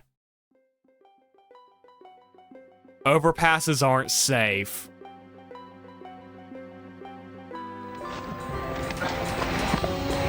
Get up under here. Get up under the girders. Perhaps some of the worst advice you could ever get. When a tornado hits, the absolute last place you would want to be in is a car. But number 2 is under an overpass. They are not safe. The idea of getting under an overpass for safety came from a Kansas news crew who was chasing a tornado on April 26, 1991. This is a part of the tornado outbreak where the one almost destroyed nuclear bombers at McConnell Air Force Base. The crew is running from a smaller tornado when someone suggests, Get up under the girders. this is bad advice. The tornado does pass over them peacefully, but it was a baby one.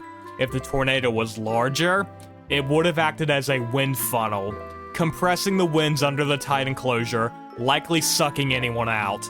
And before we move on, let's discuss what has happened to a few people who hid under an overpass. During the 1999 Bridge Creek Moore tornado, a group of people hid under an overpass where the wind funnel effect was triggered. One man, Kevin Weber, was whipped back and forth by the storm winds, smashing him into the concrete. He made it out with a broken leg. A mom was holding her son firmly against the overpass, but the storm was pulling the both of them away. So, the mom let go, saving her son. The storm winds completely coated the overpass in mud, but where the people stood left a blank spot, one that was visible for years to come. A little further down the road, a mom and her daughter were driving when an AP photographer stopped the van, saying the tornado was right on their heels, and they needed to take cover. And where did they go? An overpass. Thankfully, the tornado shifted paths, and the people here were left unharmed.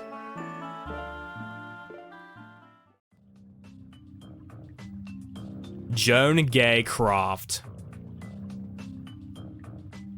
On April 9th, 1947, a tornado outbreak hit the states of Texas, Oklahoma, and Kansas. The singular F5 tornado of this outbreak was a really violent one. It started at the tiny Texas town of Glacier, where it was completely destroyed, never to be rebuilt. The tornado then crossed into Oklahoma, hitting a few towns before it crossed into Woodward, where the devastation was probably at its worst point. Woodward was a city about 2 hours from the capital of Oklahoma City, and it had a population of nearly 6,000 people in 1947. By the time everything was said and done, this tornado killed at least 184 people, and 107 of them were in Woodward. This was due to the fact that no one in the town had a warning. At this point, the phone operators in Woodward were on strike, meaning no calls came through. So when people were calling Woodward to let them know a tornado was on the way, no one was there to answer it. All of this is to say, the town was devastated, and the only hospital in the town was jam-packed full of people needing medical care.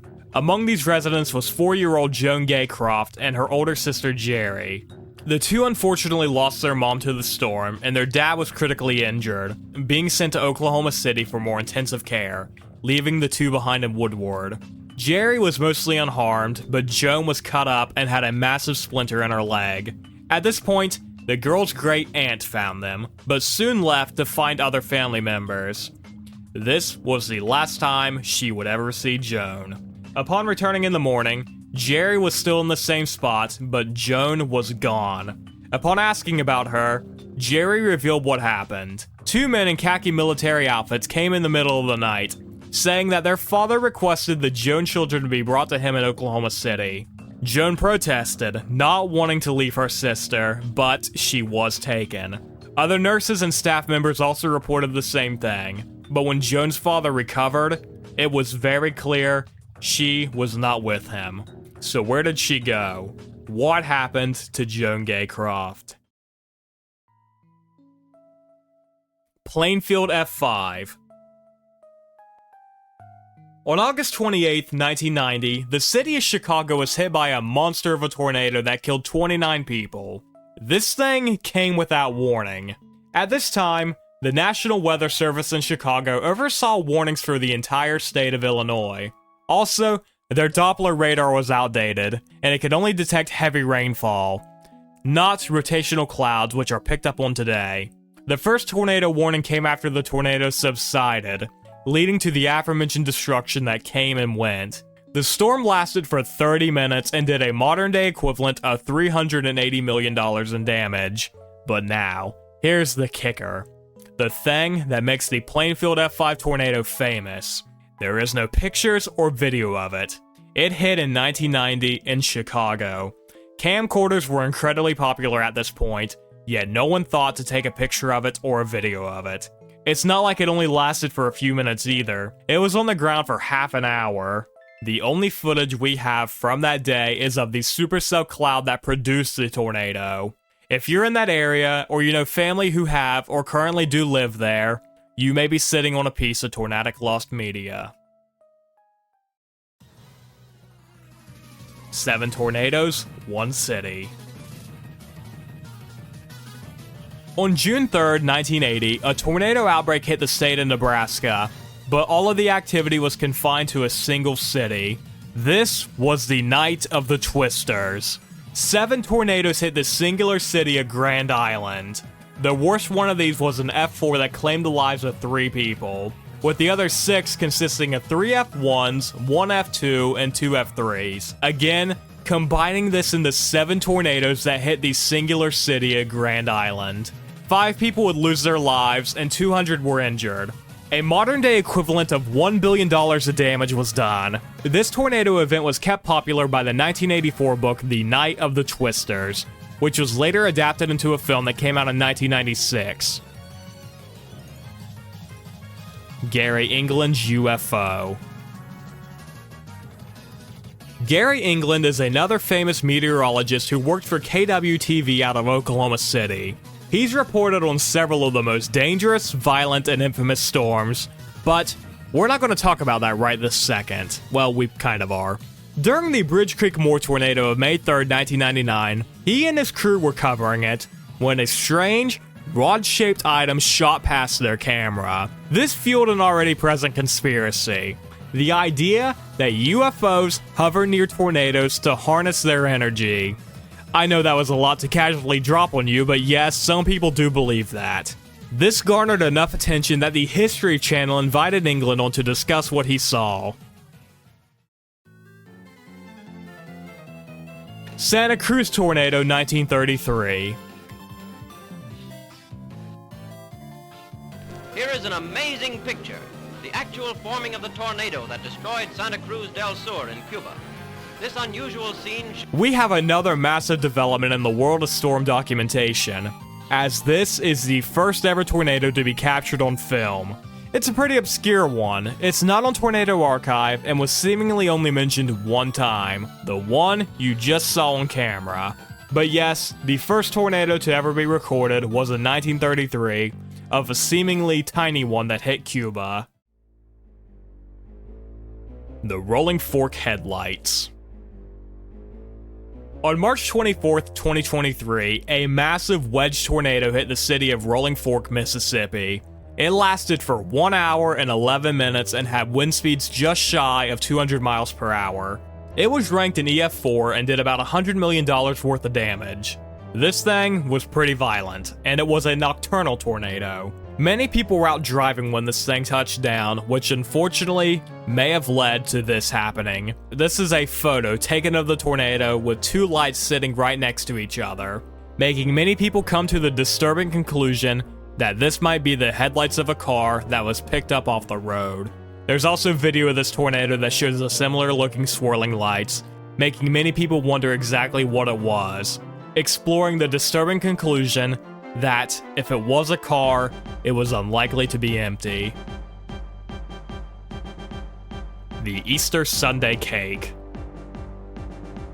On Easter Sunday 2020, several tornadoes touched down across South Carolina, Georgia, Alabama, and the focus for the century, Mississippi. An EF4 tornado tore along the southern part of the state, traveling for 68 miles and doing $73 million worth of damage. Where this thing went, complete devastation followed, and it trashed every home it touched. But when residents of a home in Soso came home to see the damage, they were shocked to see what was left behind. A pound cake, left in a glass container, ready to be eaten for Sunday dinner. The home was destroyed, but the pound cake was untouched. It just goes to show that tornadoes don't make sense. They don't need to make sense. Sometimes they defy logic. Or maybe instead, we should be asking what exactly was in that pound cake. The Weather Channel versus El Reno. We've already discussed how the El Reno tornado claimed the lives of 4 storm chasers, but they weren't the only ones hit hard by the storm. We almost lost another. Mike Betts is a storm chaser who works with the Weather Channel, and he was chasing the El Reno tornado. They captured footage of this monster, where you can clearly see multiple subvortices inside of it, but they ventured a little too close. The car actually got lifted and thrown several times, and at the end, the camera slides out of the car, showing them tumbling across the field, 200 yards off the road. Miraculously, everyone inside the car survived with minor injuries, but the El Reno tornado almost had another storm chaser to add to its death toll. The Blackwell tornado. We can start Tier 7 with another one of my favorite tornadoes to discuss, the Blackwell F5. Between May 25th and 26th in 1955, 48 tornadoes touched down across Oklahoma and Kansas, and we're going to discuss the one that hit Blackwell, Oklahoma. It was an F5 tornado that claimed the lives of 20 people, but what made this one stand out was its appearance, because this thing was glowing blue. Imagine you're in a dead sleep and you're woken up by tornado sirens. You look outside and you see this thing headed right for your town. This thing was described as having a light brighter than an arc welder, with it sitting in the middle as the storm continued upwards. Also, there were these little weird cloud-like things circling it as it traveled forward. So, we'll start with the lights. It was thought that this was some weird type of St. Elmo's fire, which is where the buildup of static creates electricity. Being that the storm was in Oklahoma, it picked up tons of dust, and having that blowing around in 300-mile-per-hour winds definitely would create St. Elmo's fire. As for the clouds surrounding this thing, we have no idea. There's a kicker too. There is no pictures of this thing, only the damage left behind. As for the storm itself, we only have artistic renditions of what was happening according to the eyewitness reports. And it's not like we're basing this thing off a single report. There were tons that said the same thing. There have been other tornadoes with similar appearances to this thing, so a blue, glowing funnel cloud is possible, but it's extremely rare. Tornado ghost towns. Once the winds of a tornado dissipate, the survivors are left to pick the pieces back up as the rebuilding process begins. Most of the time. But what about the times where a town was too damaged to be rebuilt? Well, that gives us tornado ghost towns. We'll discuss a few of them. The first one we'll cover is Melva, Missouri. This was a small pioneer town that was hit by an F4 tornado that hit on March 11th, 1920. The town was pretty much wiped off the map and 11 people would lose their lives, 9 of them being children.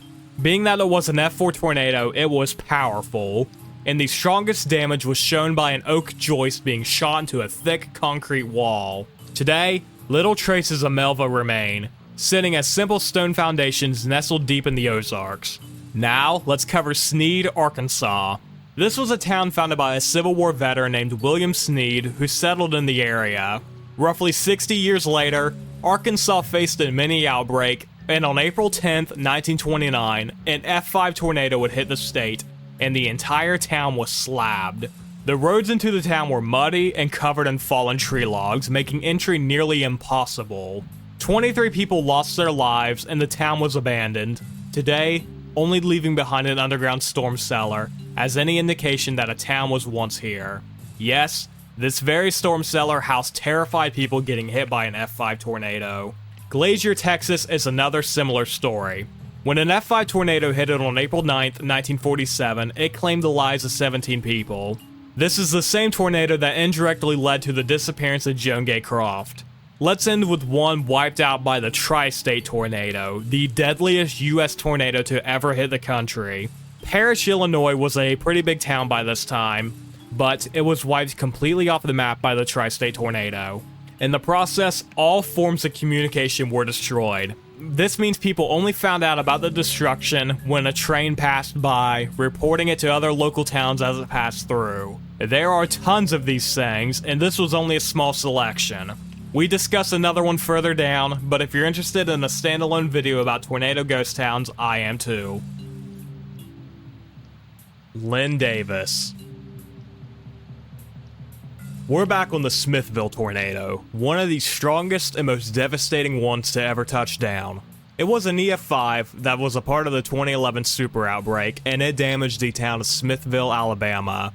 We will be discussing one tragic fate from the storm, Lynn Davis. Lynn was driving a truck through the town, intending on checking on a friend in another part. Unfortunately, Lynn would face his own problems, as the storm picked up his Ford Explorer and tossed it through the winds. In fact, the tornado lifted the truck and slammed it into the town's water tower, a structure that was 130 feet into the air. The truck was then thrown another half a mile away, mangling it beyond recognition. In the background, you can see the very water tower it hit. Today, the dent in the tower is still there. San Justo tornado. We're going to cover a tornado that hit an area that's not super common for tornado activity, Argentina. On January 10th, 1973, a powerful F4 tornado hit the city of San Justo, located in the province of Santa Fe in Argentina. At 2:15, the tornado touched down in an open field before it headed right for the town. The strangest thing about this one, it was orange, as many of the homes it powderized were made of brick. So this brick dust was sucked into the funnel cloud, turning it orange. Violent rainstorms followed this tornado, hampering rescue efforts as the roads were soon turned into mud. The local hospital was soon set up as a temporary morgue, where bodies were placed to be identified. They were unrecognizable, covered in mud, making this effort incredibly difficult. All in all, the tornado lasted for 10 minutes, but would claim the lives of 63 people, injuring an additional 350. The boy with a Coke bottle.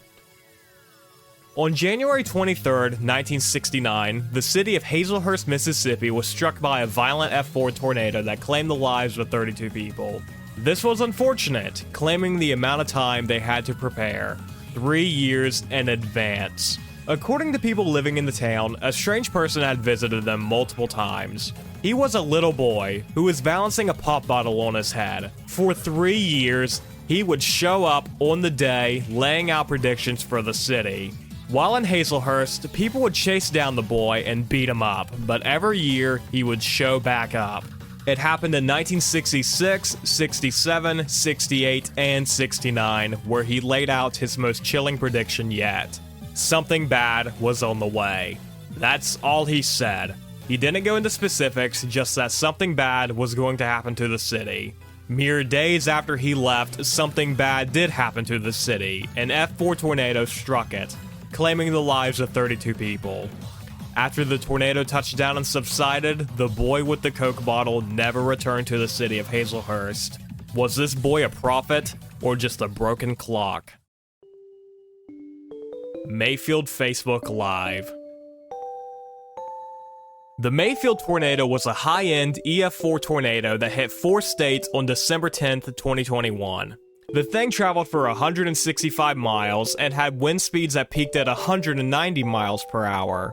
One area the tornado destroyed was a candle factory. Workers were inside like normal, including Kayana Parsons Perez. She was struck, pinned by debris, but managed to access her phone. Now in her hold, she live-streamed her predicament to Facebook Live. stuck. Dakota. Like I'm stuck underneath this water. Y'all see this? Dakota. But I'm really scared. I'm trying to be cool, y'all, but I'm really scared because where I'm at, I'm like stuck underneath. She did survive this, but the darkest part of the story actually started before the tornado hit. Once warnings for intense storms were issued, the manager of the candle factory allegedly told the workers here that if they would leave early, they would be fired. 3 people working at this candle factory would be killed by the tornado, and a class action lawsuit against the company is still being fought in the courts. Chicken tornado experiments. Something noticed on occasion after a tornado touches down is the effects on birds, specifically grounded ones such as turkeys, geese, ducks, and chickens. They walk around completely defeathered. But this isn't always the case, and a professor named Elias Loomis took an interest. He wondered if the effects of defeathering could be used to help calculate the wind speeds of tornadoes. So like any professional scientist, Loomis killed a chicken and shot his carcass through a cannon. This chicken reached 341 miles per hour, but it also shattered into bits. Over a century goes by, and another scientist picks up the study, Bernard Vonnegut. He did take a more scientific approach, placing his chickens in a wind funnel, which resulted in the chickens losing some of their feathers, but not all of them. So why did this previous tornado strip all of the chickens' feathers? It's actually a much more simple reason. When chickens are stressed, they shed their feathers instantly. It was indirectly due to the tornado. It scared the chickens and they shed their feathers. Case closed. Curtains through walls. We're back on the Smithville tornado, and after the damage was done, this photo was posted to Reddit. That is a curtain being sucked through the wall of a house. I've heard 2 stories involving this curtain. The first, more predominant one is that the house's roof was picked up by the tornado and then dropped back down as the curtain was pulled through by the winds. I find this insanely hard to believe. If a tornado is going to pick up a roof, it wouldn't come back down, it would come off. Number 2, and what I believe to be creepier, is that the pressure drop brought on by the tornado acted as a vacuum, sucking this curtain through the tiny seal between wall and roof. Regardless of what happened, it's a very eerie picture. The corn planting tornado. On May 21st, 2024, an EF4 tornado hit the southern Iowa town of Greenfield. This thing was powerful, with wind speeds that reached 300 miles per hour. This tornado is one of, if not the strongest, EF4 tornadoes to ever touch down, and it has stirred up controversy over its ranking. Some believe it was a clear EF5. But that's dark, evil, and sad. Let's talk about something silly this tornado did. Iowa is one of those states that consists of like 2 major cities and cornfields. Well, the tornado didn't hit a major city, so it hit a cornfield, and tons of it was picked up by the tornadic winds, being scattered across the town of Greenfield. Heavy rain followed this, and a month after the tornado hit, pictures of random corn stalks were posted on the internet. Yes, the Greenfield tornado picked up corn and planted it across the city. Beecher tornado fireballs. On June 8th, 1953, a large, powerful, violent tornado hit the city of Beecher, Michigan. It unfortunately claimed the lives of 116 people, marking it as the deadliest tornado in Michigan history, and the 10th deadliest tornado in America. The strangest thing about this tornado was the fact that eyewitnesses reported seeing fireballs inside of this thing. It hasn't been elaborated on further, but it's terrifying to imagine a massive F5 tornado barreling towards you and there's fireballs inside of it. Between this and the Blackwell tornado, I'm not so sure which one I'd rather deal with. The fake Oklahoma City tornado. We're back in the interesting world of early fake tornado photos. In 1898, this picture of a tornado that touched down in Oklahoma City was taken. This picture is another one that has been touted as the oldest picture of a tornado, but obviously we know this isn't the oldest picture of a tornado taken. The Garnet, Kansas tornado is the oldest one. In fact, this picture isn't even real. It's actually 2 photos combined into one. If we back up just a second, this photo was actually taken in 1898 of a tornado that touched down in Waynoka, Oklahoma. This was sent to a weather publication magazine, and a year later, this photo was sent. Look familiar? Indeed, this one is a fake, created by someone who identified themselves as Mr. Connor. And I mean, upon a closer look, of course it's fake. The trees are completely stationary, and there's people mere yards from this massive funnel having a fucking Sunday stroll. Despite being a fake, it's still sometimes claimed to be the oldest photo of a tornado. 5 failed occlusions. When a tornado is reaching the end of its lifespan, cold, dry air wraps itself around the cyclone, blocking off the warm air, which leads to the tornado occluding. But what happens when the air doesn't fully wrap itself around the tornado? It leads to a failed occlusion. These things are pretty rare, but the Parkersburg, Iowa EF5 tornado of May 25th, 2008, it failed to occlude 5 times. This thing would not die, and it traveled for 40 miles before it finally dissipated an hour and 10 minutes after it touched down. Thomas Grzoulis. Thomas Grzoulis has been mentioned a few times throughout the Iceberg. He made the OIS score way back in like tier 2. But he's a legend and he deserves his own entry. He's another meteorologist, gaining an interest into the topic when he survived the 1953 Worcester F4 tornado at just age 11. He would get his bachelor's degree in meteorology, where he dedicated his line of study to archival, establishing a documentation of tornadoes. He traveled the country, visiting 43 out of 50 states and stopping at every library he possibly could. He read over 25,000 newspapers, chronicling a staggering 50,000 tornadoes into a singular book that has been updated a few times. The first book was called Significant Tornadoes, 1880 to 1989, and it has been updated a few times, and the new span is 1680 to 2022. These books have spare publications, meaning they are rare, leading to an inflated price among collectors. Amazon sells a copy for $700.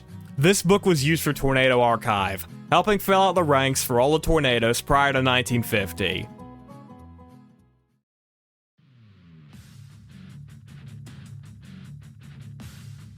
Entire state warned. As we mentioned in Tier 1, tornado watches are applied to large swaths of land, sometimes multiple states at the same time. Warnings are smaller, sometimes just applying to a singular county or a city. But during the 1974 super outbreak, forecasters in Indiana could not keep up with the sheer number of watches and warnings being issued across the state. Between 2 p.m. and 8 p.m., 20 tornadoes hit 45 Indiana counties. So the forecasters gave up in a bit of a panic and issued a statewide blanket warning for tornadoes. The only time this has ever happened. The tornado that saved DC. As a part of the War of 1812, the British Army invaded Washington, D.C. on August 24, 1814. The entire city was set ablaze, and the White House was a part of this carnage. This attack was a defeat for the Americans, but the British only stayed for 26 hours. On the day of the invasion, it was hot, 100+ degrees. In the nighttime, dark clouds rolled in, bringing with them a supercell. This supercell produced a tornado headed straight for a British encampment, trashing it and possibly killing a few people. The torrential downpour doused Washington, limiting the spread of fire throughout the area. The British retreated, and an admiral said this to a woman as he left. "Great God, madam," I'm not doing a British accent, "is this the kind of storm to which you are accustomed to in this infernal country?" And the lady answered him, "No, sir, this is a special interposition of Providence to drive our enemies away from our city." Washington, D.C. actually has a good touch of tornadic activity, a couple of F3s and an F2 scattered across the place. But there's not much known about this one, giving it an F unknown rating. 1840 Natchez Tornado. The Tri-State Tornado is the deadliest American tornado at 695 deaths. But 85 years prior to this, a tornado touched down near Natchez, Mississippi. The tornado tore a path through the woods along the Mississippi River, where it would hit the port town of Natchez Landing, claiming a ton of lives. It picked up 116 boats and threw them around, some being tossed on shore. It then traveled throughout Natchez Landing on the way to the actual city of Natchez. This thing claimed the lives of 317 people, but it is possible this number is much lower than the actual amount of deaths. Why is this? Well, in addition to hitting all the boats in the river, it also hit a plantation. At this time, slaves were not considered people in America, so they were not included in any death toll. It's likely this death toll is massively understated due to this. Officially, the 1840 Natchez tornado is 378 deaths away from the highest fatality American tornado, but it's possible it's over this number. What do you think? Was the 1840 Natchez tornado the deadliest one to touch America? The Whippoorwill Showboat Disaster. On June 17, 1978, at 7 p.m., a tornado touched down in Osage County, Kansas. This thing was tiny, and it wasn't even detected by radar, meaning the National Weather Service only issued a severe thunderstorm warning. Now let's discuss the Whippoorwill, a riverboat that offered dinner and a show while coasting on the Pomona Lake. It was on the lake right as this tornado touched down. Eyewitnesses saw this thing coming for them, and in seconds, the Whippoorwill showboat was flipped over. 16 people ended up drowning due to the storm, marking the 1978 Whippoorwill as the deadliest F1 tornado to ever touch down. The Mongolian EF4. Here we are with another strange tornado outside of America, and we're at the Asian continent in the country of Mongolia. They have only one recorded tornado, this one. It was labeled an EF4 and it hit the inner part of the country. There is only a single video of it, the one that's been playing on screen. This is one of the most scenic tornadoes to ever be recorded, and apparently it did sadly claim the life of one single person, while also killing tons of livestock. You would think Mongolia would get more tornadoes, considering it's a large, flat area with cold winds up here and warm, humid winds down here, but again, this is the only tornado to ever be recorded in Mongolia. But we should also state that Mongolia is relatively empty. There's only 2 people living per square kilometer. It's very possible that there are tons of tornadoes in Mongolia, but there's just no one out there to report them. For God's sake. During the 1966 Topeka, Kansas F5 tornado, a reporter for WIBW-TV, Bill Curtis, was live on the air, covering the 6 o'clock news. He was filling in for a friend, and during the recording, he got word from a friend that a tornado was on the ground. A violent, huge tornado. Curtis knew the severity of the situation, and knew he had to stress how important it was to get to a safe spot. He thought about swearing, but instead said 6 words that were much more impactful. If you live in the north part, or on the northern edge, for God's sake, take cover. Keep in mind, this was in 1966, live on TV. This was like swearing back in those days. Residents of Topeka would later say that Curtis saved their lives with those words, as it made them realize how dire the situation was, heading for cover after hearing those desperate words. Curtis would later go on to have a prolific career as a reporter and an actor, most notably being the narrator and host of Cold Case Files. Valley Mills, Texas F5. Most of the time, if a tornado is giving the F5 rating, it's destructive, it's huge, it claims a lot of lives. It's a clear F5 tornado. So what the hell did the following tornado do to deserve such a ranking? Well, it's not exactly clear. It is the only F5 tornado of 1973, and it is the only American F5 to not claim any lives.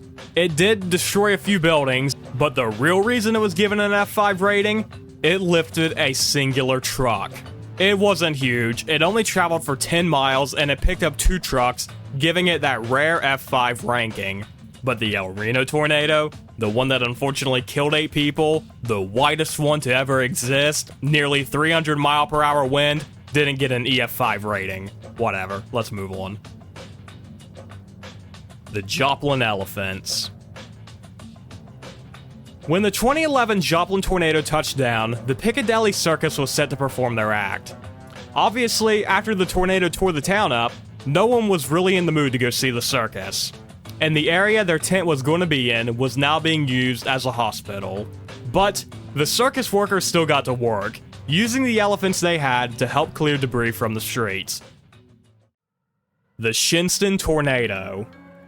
We've mentioned a few times the fact that I, as a kid, while living in a state that never gets tornadoes, was terrified of tornadoes. West Virginia. But just because they're rare here, doesn't mean they never happen. And now, we will discuss the worst tornado to ever hit my state. It happened on June 23rd, 1944, and was a part of an outbreak that took place over a few Appalachian states, namely Maryland, Pennsylvania, and yes, West Virginia. The tornado touchdown point is a little controversial because no one was expecting it here, but the official records put the touchdown time at 8:30 p.m., beginning its path of fury. Let's travel back to 1944.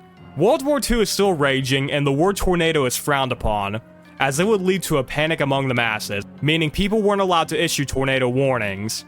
Also at this time, the myth that West Virginia and the Appalachian region couldn't get tornadoes was incredibly prevalent. So preparedness for a storm was at a minimum. That's why, when the storm was first spotted, tornadoes were far from people's minds.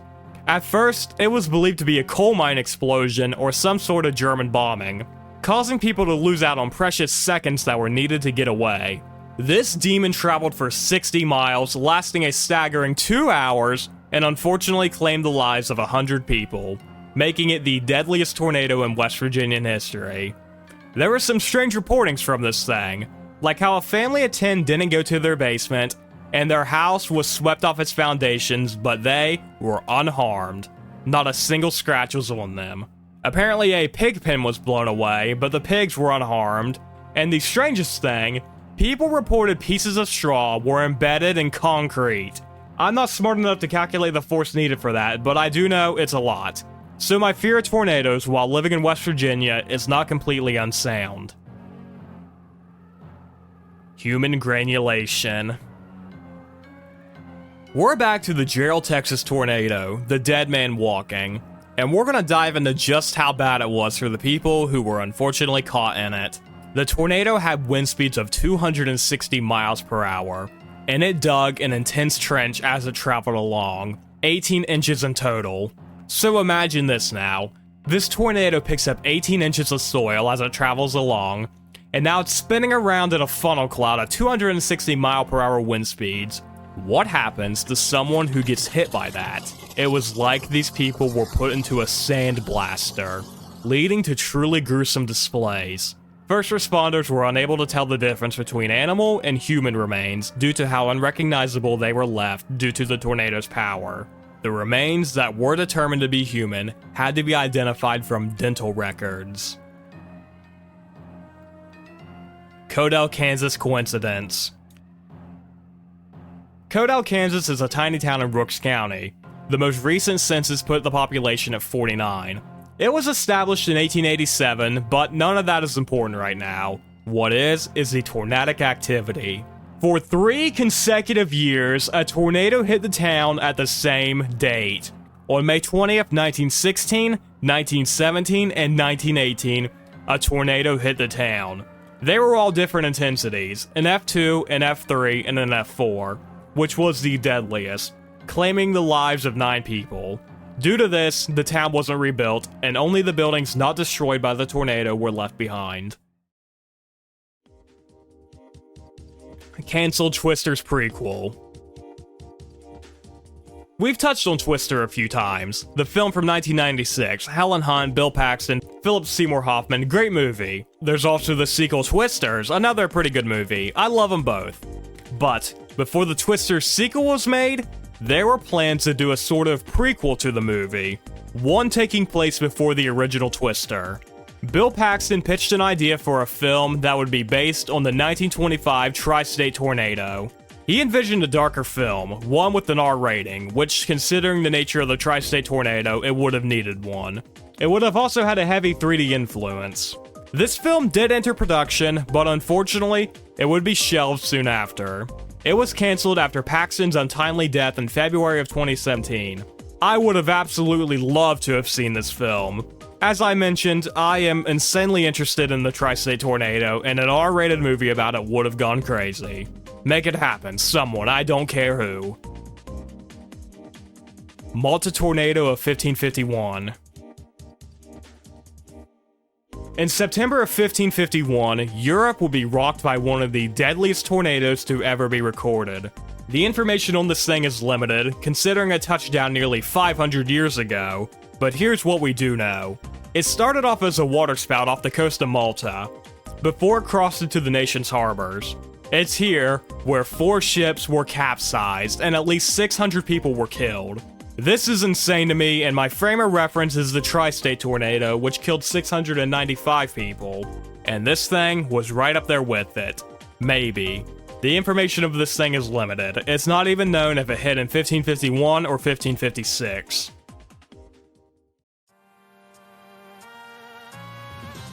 Tanner, Alabama 666. Tanner is a tiny, unincorporated community in Alabama, but it has a violent history of tornadoes.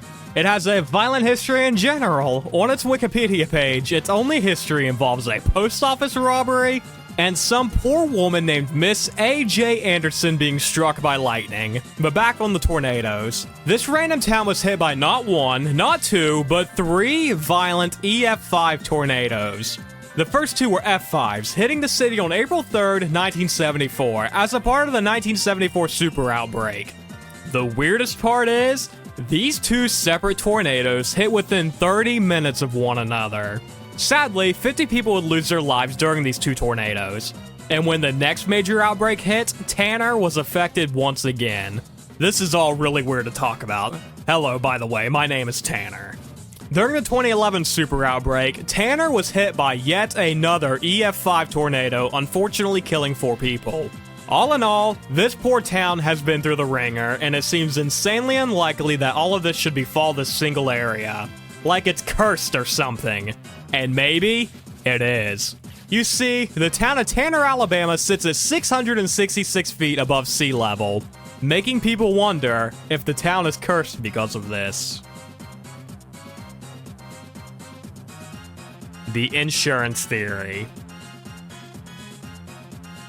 Why are we in an EF5 drought? Why haven't we gotten an EF5 tornado in over 10 years?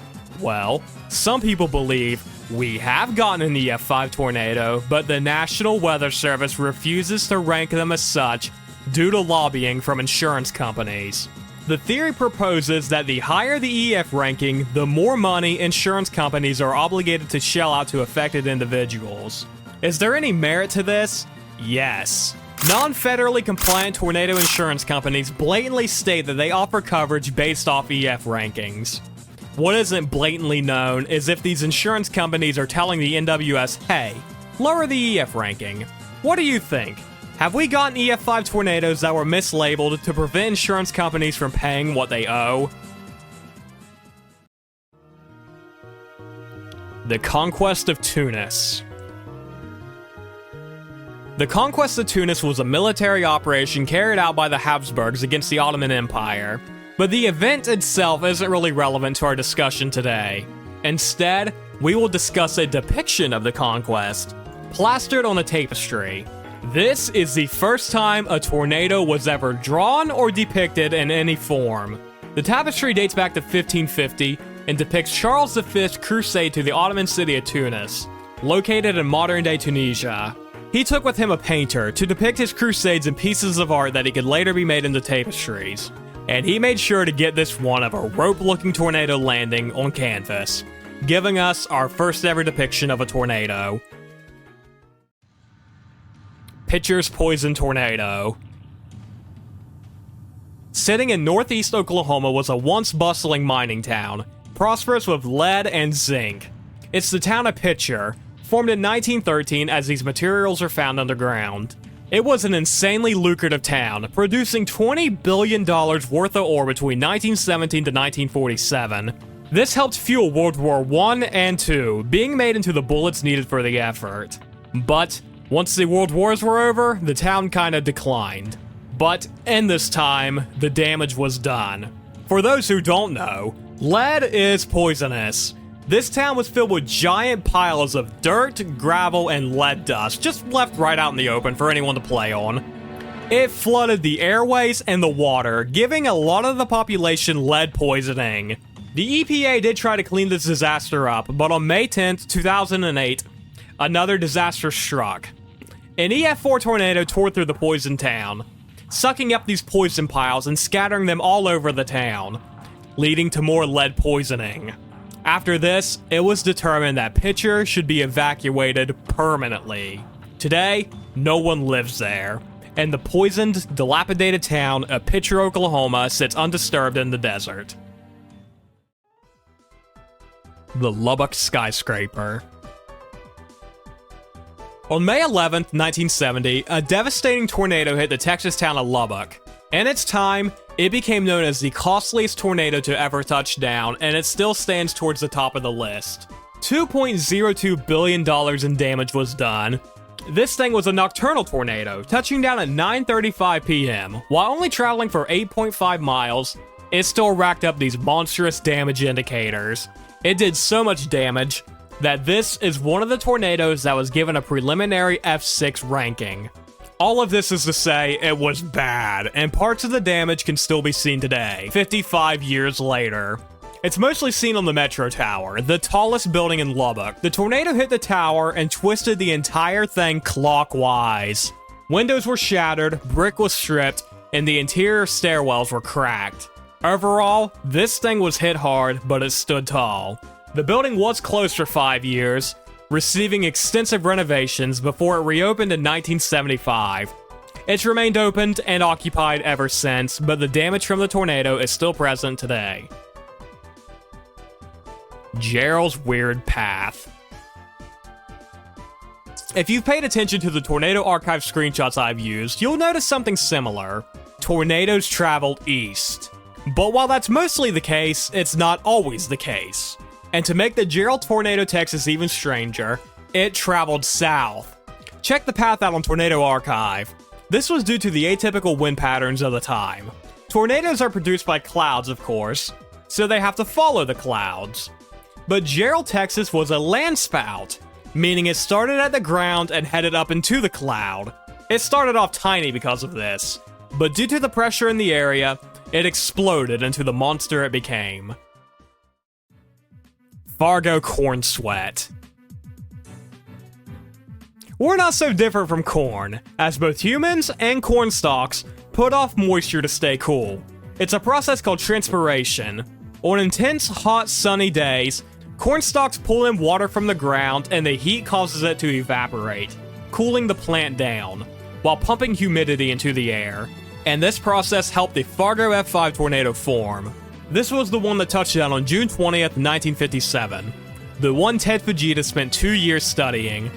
This added fuel to the fire that would eventually lead to the Fargo F5's formation, as the added humidity helped form the supercell cloud that developed the F5 tornado. Sherman F5 versus the bridge. May of 1896 saw an increase in tornado activity, lasting between May 15th and the 28th. Over 500 people would lose their lives, and an additional 2,000 were injured. This is the tornado that produced the costliest storm to this day, the St. Louis tornado we mentioned earlier. But another particularly violent one that touched down was the Sherman F5. This touched down on the 15th, affecting the northern Dallas metro area of Sherman. The most significant and unique damage came from a bridge that was completely destroyed by this thing. It was an iron beam bridge, and it was pulled off its supports before it was mangled and twisted into pieces. A lot of the iron beams were thrown to the sides, getting buried deep into the ground. Hackleburg Gene Storm. During the Hackleburg Phil Campbell tornado, one of the EF5s that touched down during the 2011 super outbreak, the storm would plow right through a plant that produced Wrangler jeans. Once the storm was over, it was reported that these jeans were picked up by these winds and lofted high into the sky. So once the storm was over, they rained down onto people across the destroyed area.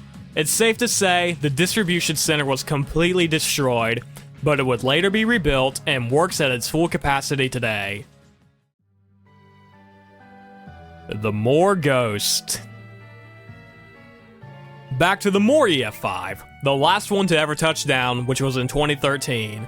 It claimed the lives of 24 people, and one of them was Nicholas McCabe, only 9 years old. He unfortunately lost his life when the storm hit his elementary school, being one of the 6 who tragically perished from the storm here. About 2 weeks later, on July 4th, Scott McCabe was at a family outing where he took a picture of his niece, Madison, playing with a sparkler. And this is what was developed. It appears to be 2 people, or at least 1 person, with a disembodied head. Scott wholeheartedly believes that this was Nicholas, appearing to his family to signal that he was alright. What do you think? Is this a Photoshop, the blurring of the camera, or just truly a picture of a ghost coming to see his family weeks after he lost his life? Tornadoes are banned. In the late 1800s, Americans were realizing, hey, these tornado things, they're pretty dangerous. We should be aware of them. So Sergeant John Park Finley of the United States Army Signal Corps began to train thousands of storm spotters to help study and predict these storms. This was some of the earliest forms of tornado studies, and predictions and touchdowns were communicated through the telegraph. But a year after this, something got in the way. Tornadoes were banned. In 1885, it was decided that tornado warnings were causing way too much panic, so it was determined that the word tornado would be forbidden from being included in reports. It was said that the panic caused by hearing the word tornado was deadlier and much more concerning than the actual tornadic damage.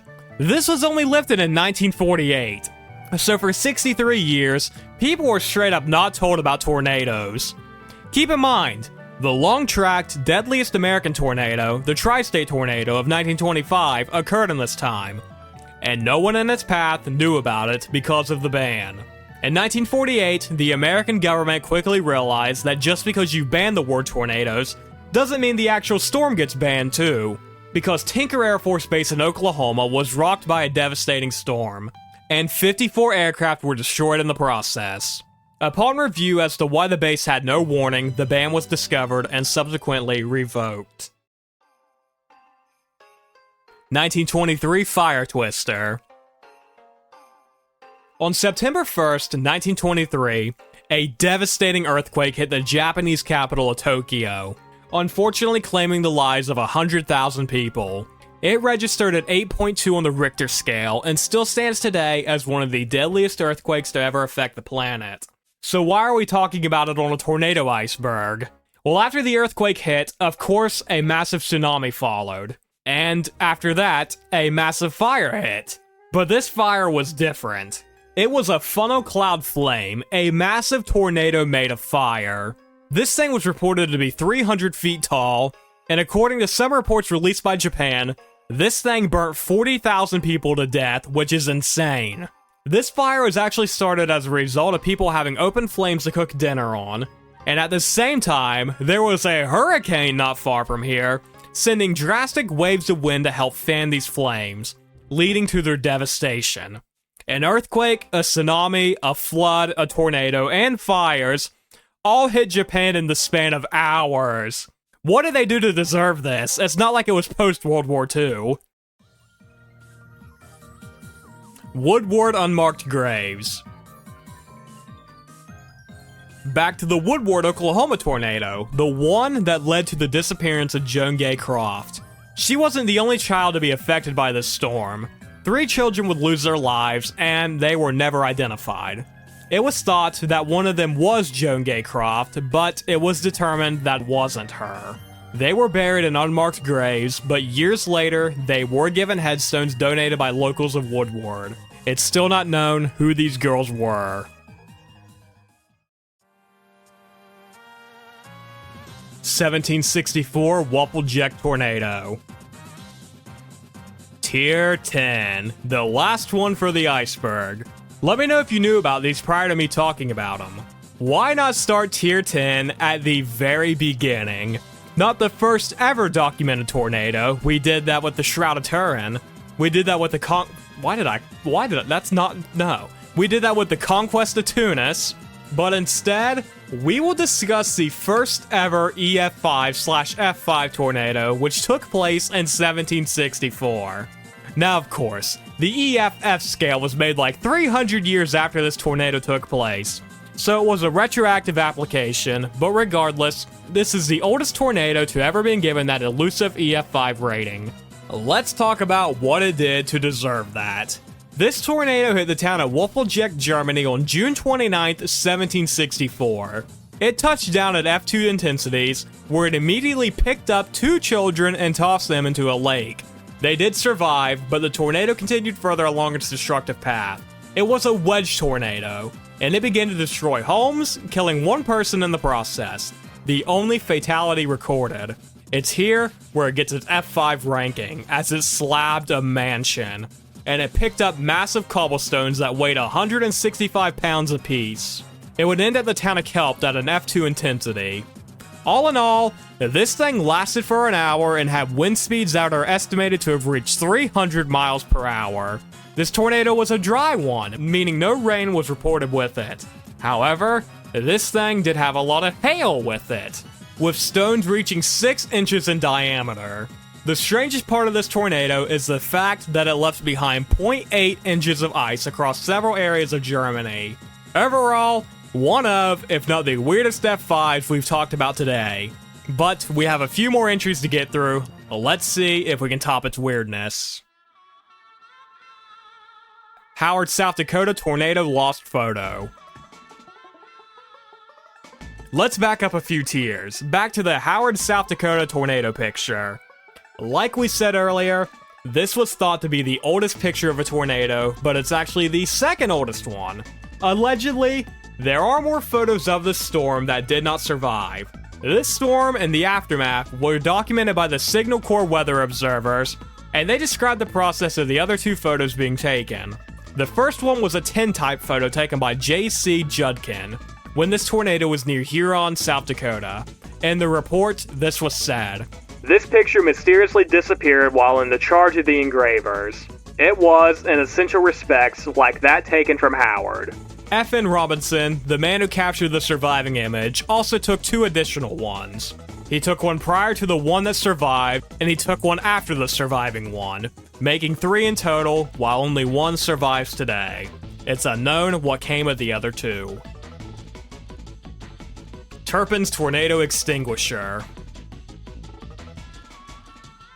The ultimate goal when it comes to studying tornadoes is preventing them, and no one understood this better than a French inventor named Turpin.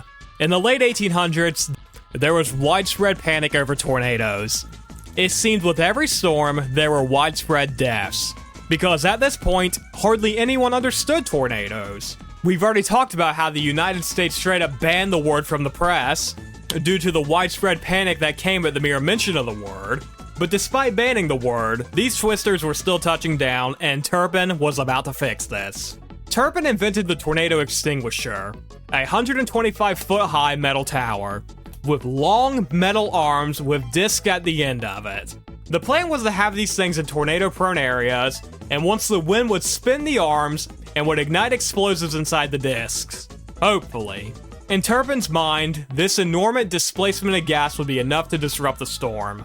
It seems Turpin did make his tower, but there's no photos of it, so we kinda just have to use our imagination to picture both what it looked like and how it performed out in the field. The Russian Silver Storm. On October 15th, 1940, a small Russian village experienced a massive thunderstorm and possibly a tornado touchdown. As it stormed, large amounts of tiny silver pieces rained down across the village. Once examined, they were found to have come from the 16th century. It's thought that a tornado picked these up from an undiscovered set of ruins and threw them over a town. Some also believe an entire treasure chest of them was picked up and emptied out.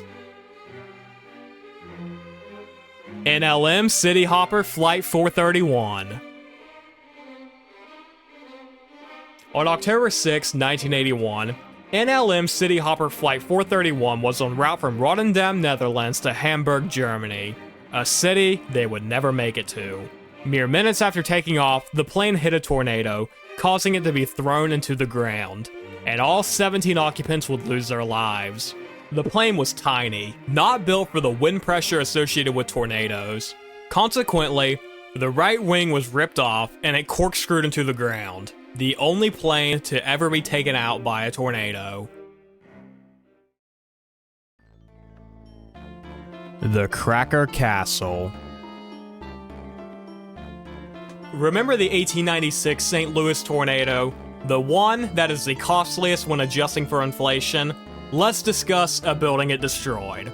Our story begins with Jonathan Pierce, who, thanks to the Civil War, was now rich beyond his wildest dreams.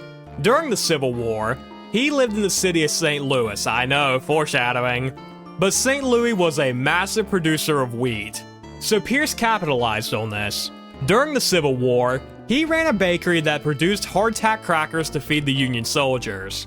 This worked massively in his favor, so now again, rich beyond his wildest dreams, he hires an architect to build a house fit for King Cracker. This thing was designed like a castle, with it standing 5 stories tall, laden with fancy brickwork, arches, balconies, and everything you would ever need for a house. It was just one of 33 buildings designed by a man named Charles Clark. But what do all 33 of these buildings have in common? None of them are still standing today. This is due to the fact that Clark knew how to design buildings, but he didn't know how to make them stand up against tornado winds. Let's just hope a massive, devastating, and destructive tornado doesn't blow through the town. Especially considering the Cracker Castle costs a modern day $2 million to build. But when the St. Louis tornado of 1896 touched down, this thing stood no chance. Its tall towers were toppled, and the thing was practically rendered into ruins. Its site was sold to a wrecking company for a mere $500, on the basis that they clear it. By this point, in 1906, it was abandoned, reduced to a dilapidated home for pigeons. Tally Hall concert cancellation. In the spirit of us having a new pope, I feel it's a great time to confess one of my sins. I am a Tally Hall fan. No, please don't click off and unsubscribe, please! For those who don't know, Tally Hall is an obscure indie band that was active between 2000 to 2011, only releasing 2 albums in this time. They're responsible for all those annoying TikTok For You page songs. But in 2011, they went on hiatus, with hopes to maybe reunite one day. Here we are 14 years later, and they haven't. But prior to breaking up, they were set to perform in Ann Arbor, Michigan on July 23, 2010. This was to be a return concert for them, performing once again in their hometown. But unfortunately, rotational winds were detected by radar, meaning their concert had to be cancelled. Thankfully, nothing touched down that day. Cookeville tornado less than 2% chance. A small tornado outbreak affected the state of Tennessee on March 2nd, 2020. The deadliest tornado of this outbreak was an EF4 that lasted for 8 minutes. In these 8 minutes, it destroyed several well-built and anchored homes, giving it that EF4 ranking. And the real kicker?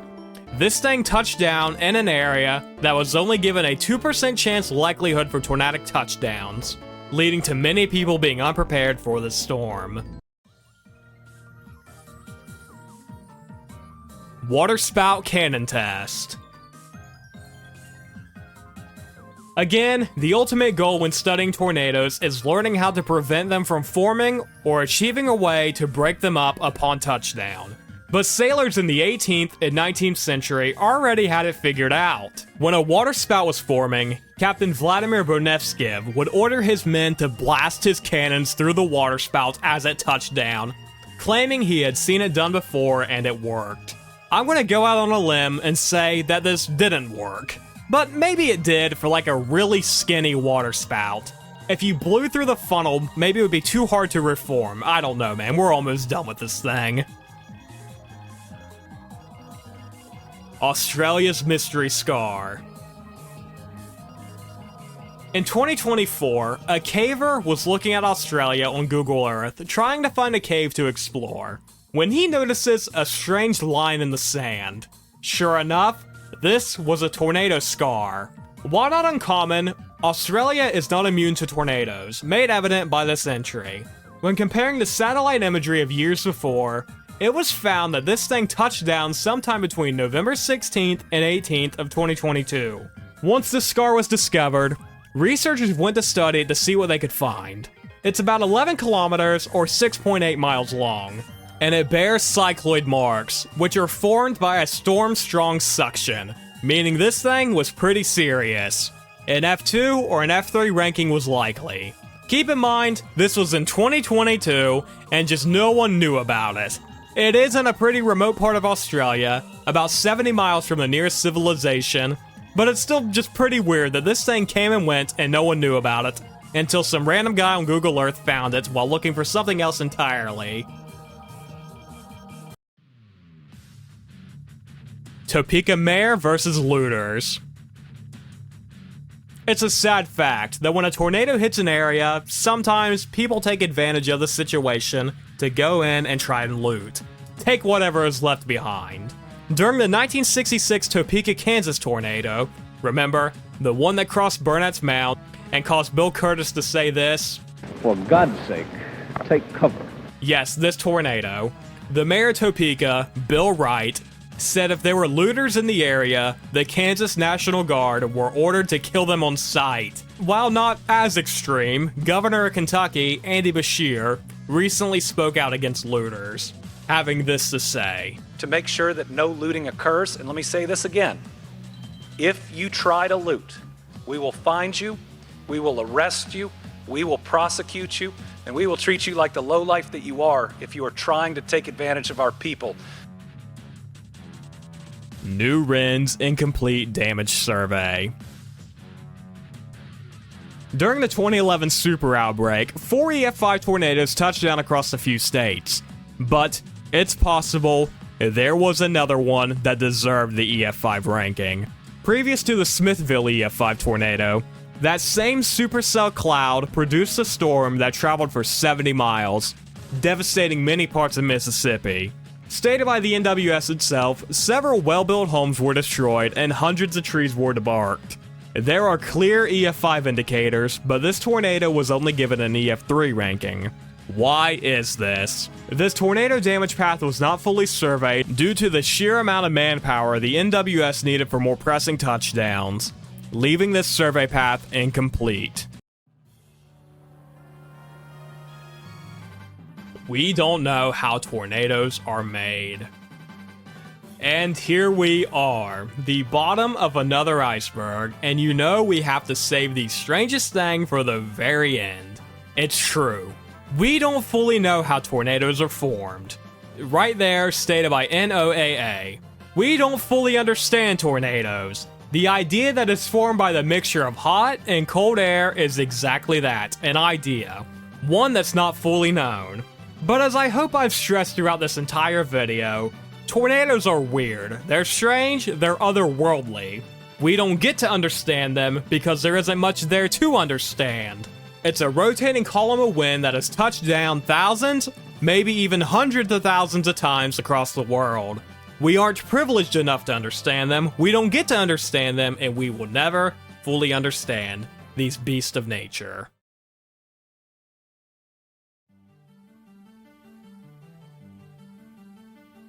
And here we are again, the end of another iceberg, and what a one to end. I loved making this video, researching all this weird tornado stuff, and I could see myself doing some deeper research into some of these. The Tri-State tornado is definitely one I'd like to make a video about, but I was also super interested in the St. Louis one, the most expensive tornado. But that's enough about me. What about you? What was your favorite thing we talked about today? Did I leave anything out? Drop a comment and let me know. But again, thanks for watching, subscribe if you haven't, we're coming up on 50,000, and have a wonderful day.